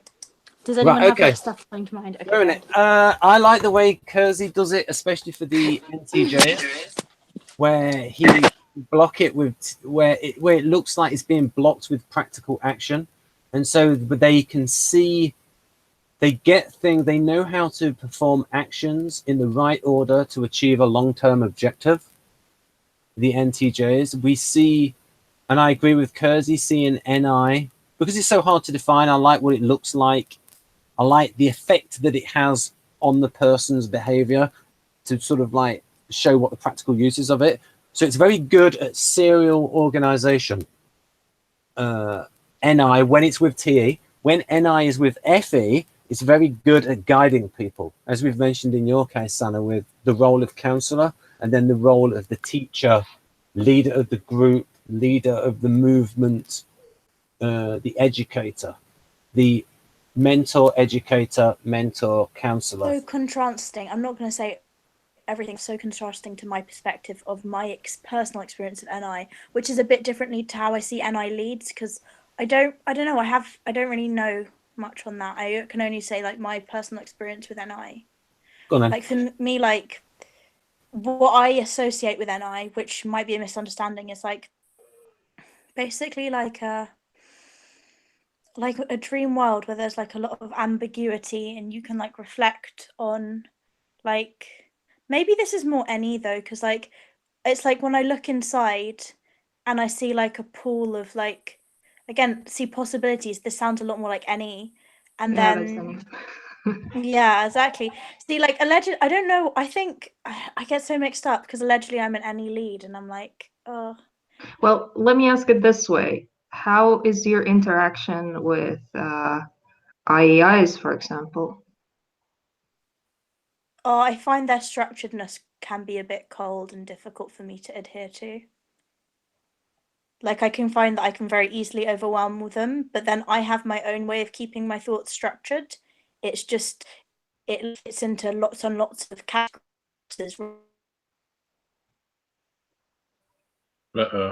Is she gone? I think so. Just as she was like reaching the peak. Yeah.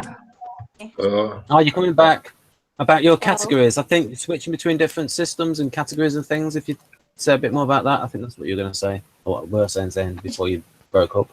Do you hear me? We can hear you again. If you say that again, please, about your. So I feel that my Your- thoughts are quite structured, but like they're structured as they progress. So like I will think one box of things that are internally consistent, and then I'll have a link to the next thing, and that thing will be internally consistent. And so I'll have kind of groups of ideas that kind of, I guess they have some kind of whole, and I kind of work out as I go along, and like I make connections between them until they form like a structured thing. Whereas like sometimes that like, and I imagine that like, I don't know, I don't really know where I'm going with this. Well, like my hypothesis, I think I've just like mentally disproven my hypothesis. Basically, my hypothesis was like NI leads kind of like have like a more of a like organized system than this kind of organically expanding idea mass that than mine, and so like they kind of yeah.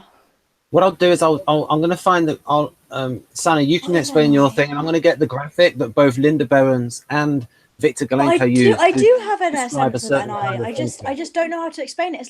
It's like this internal like pool of like ideasiness, but then that sounds like any. yeah, NI isn't about ideas, it's about connecting what you already know, sort of like you form everything you know into one picture, or you want to. It doesn't always happen. You want to, like you Yeah, like want to find the expansive one. growth. Who was it? There was someone in a chat the other day that. Okay, go ahead. I'll say afterwards.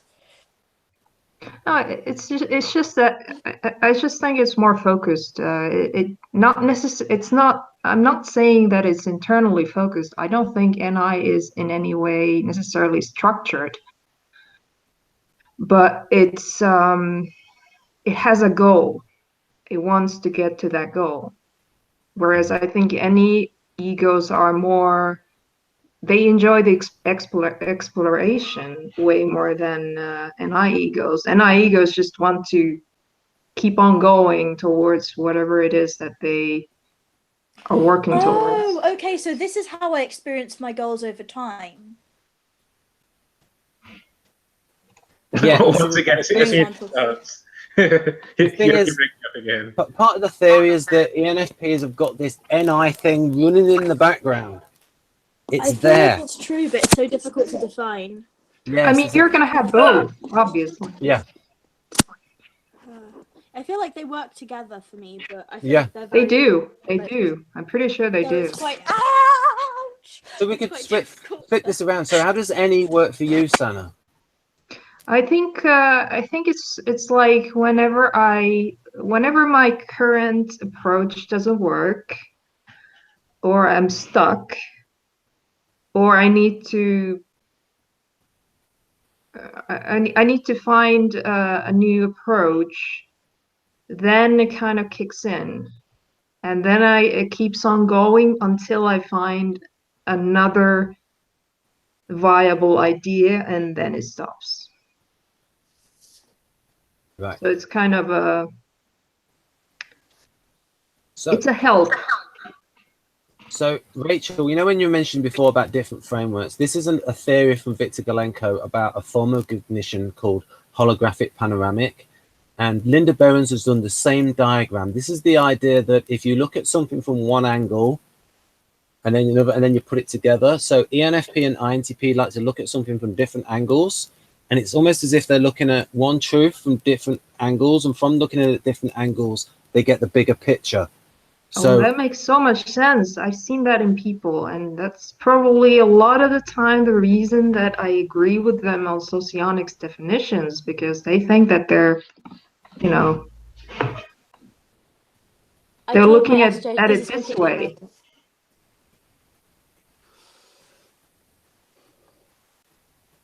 This is completely irrelevant. SJ friend gives advice on practical steps, so I'm like, this is going wrong, and they're like, have you tried A, B, C, D, E, and F, which are obvious strategies? And I'm like, oh yeah. Right. I think I have the graphic here. Oh, that was any again. Fuck. Right. Okay. I think I have the graphic where Victor mentioned it with. Oh, dear me. This is alpha, isn't it? So it should be in here. Or maybe I thought it would have been going too much in the weeds, but I know where it is.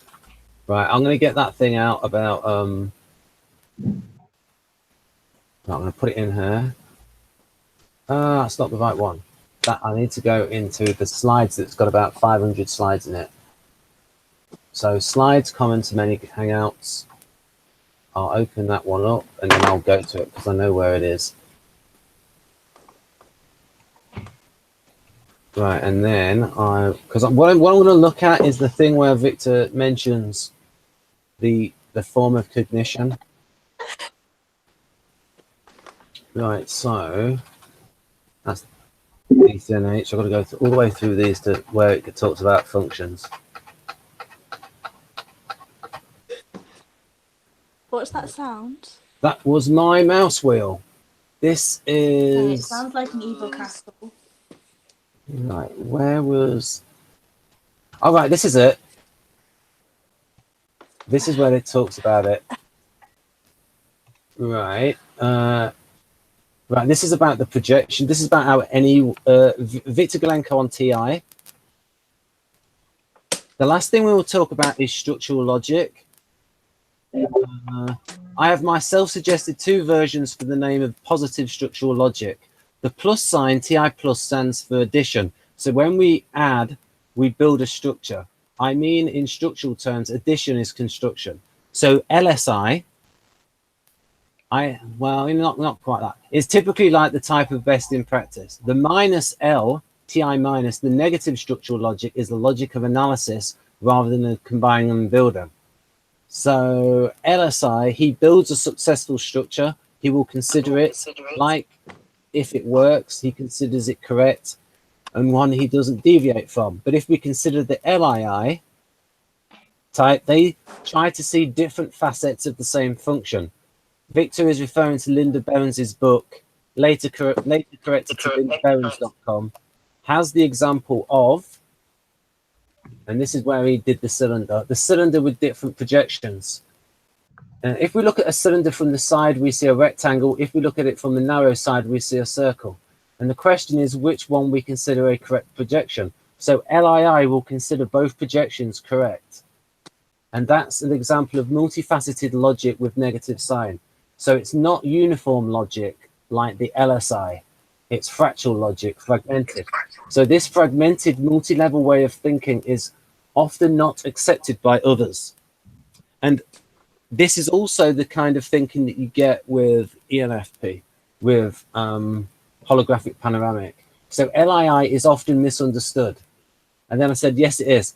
Could you just say which book it was that Linda Berens is? And then he says, you saw it on the internet. Okay, Linda Berens. Then it goes, it's from Linda Berens' website. It's a very clear example of this kind of logic. I can give you an example of an SLE who also has fractal logic and can tell you how it works for him. Let's take a look at SLE, which is in the battlefield. SLE commander looks at 3 projections, like from front, side, and rear. So he has the enemy forces in 3 different projections until has clear ideas of these 3 projections. He will not make any decision. That's like a little bit similar to Morgan saying he reads the situation and then will react instinctively in the moment with TI. Although, because the analysis was the TI. And then I mentioned it. And then it was stuff about Zukov. And then we did something here about... oh, right, here we go. He is talking about traditional socionics. So traditional socionics usually attracts the people with intuition of perspectives. So ENTPs. They saw the system, they liked it, and they are not looking for anything else. So they just stick to it. So this is very much... very, like, biblical. Yeah, this is very Jackish. This is how... And Jack saw the system and it was... ENTP is. Like, he does sticking with classical socionics. So the people who... The types with intuition alternatives, that's me and you, Rachel, and Bradley. Yeah. Actually, no, not Bradley. Was Bradley EIR? You was your next. Oh, just dropped to wait. Yeah, we'll go through this bit, then we'll stop, right? And then we'll talk about Bradley. Yeah, I think if you best fit EIA. Anyway, so the people with the types of intuition of alternatives usually juggle several systems. Try to compare them and consider them facets of a huge Uber system. Can I just say that it's very relevant that I'm now currently juggling while you say this? Right, so that's pretty much that might be Rachel-ish. So if we compare people with types LII or ILI, the humanitarian socionics, Victor's school, which are built by taking from different systems, they attract LII types who this approach is natural for, and the ILI tend to take one system and criticize the rest, so that humanitarian socionics doesn't sit well with them. So this is like Rona Plant. But they have such a sense of confidence as I a result have, of thinking that there's only one perspective. I think I have NI minus as well. I mean, NE minus. Yeah, the higher it is up, the more you can use both sides of it. Yeah, but I mean, they should apply to me as well. Yeah. It's just that for me, NE. Oh yeah, you do. Oh, you do. So did you say any minus for you? Or... Yeah, I meant to say Yeah, NE she said- minus. But you see, the thing is, though, when it was described early on about TI minus, you are left spinning. The type you identify with is left spinning. That has TI minus. That's logic of fractal structure. So you are going to be looking at things from different angles. Yeah, In a similar way to NE minus. I think I do it because I want to be sure that I didn't miss something Right. before I conclude. Right. I have to make sure that I've covered everything that I could possibly cover. And also, you know what I think it is? It's also beneficiary shift to when an INFJ so when an IEI resembler thinks like an LII. Beneficiary shift. It happened to Maria, where she had a beneficiary shift. So what we'll do is we're going to stop now, folks, and we're going to talk off air, so this doesn't go on too long. We're going to have a nice discussion. So bye bye, folks.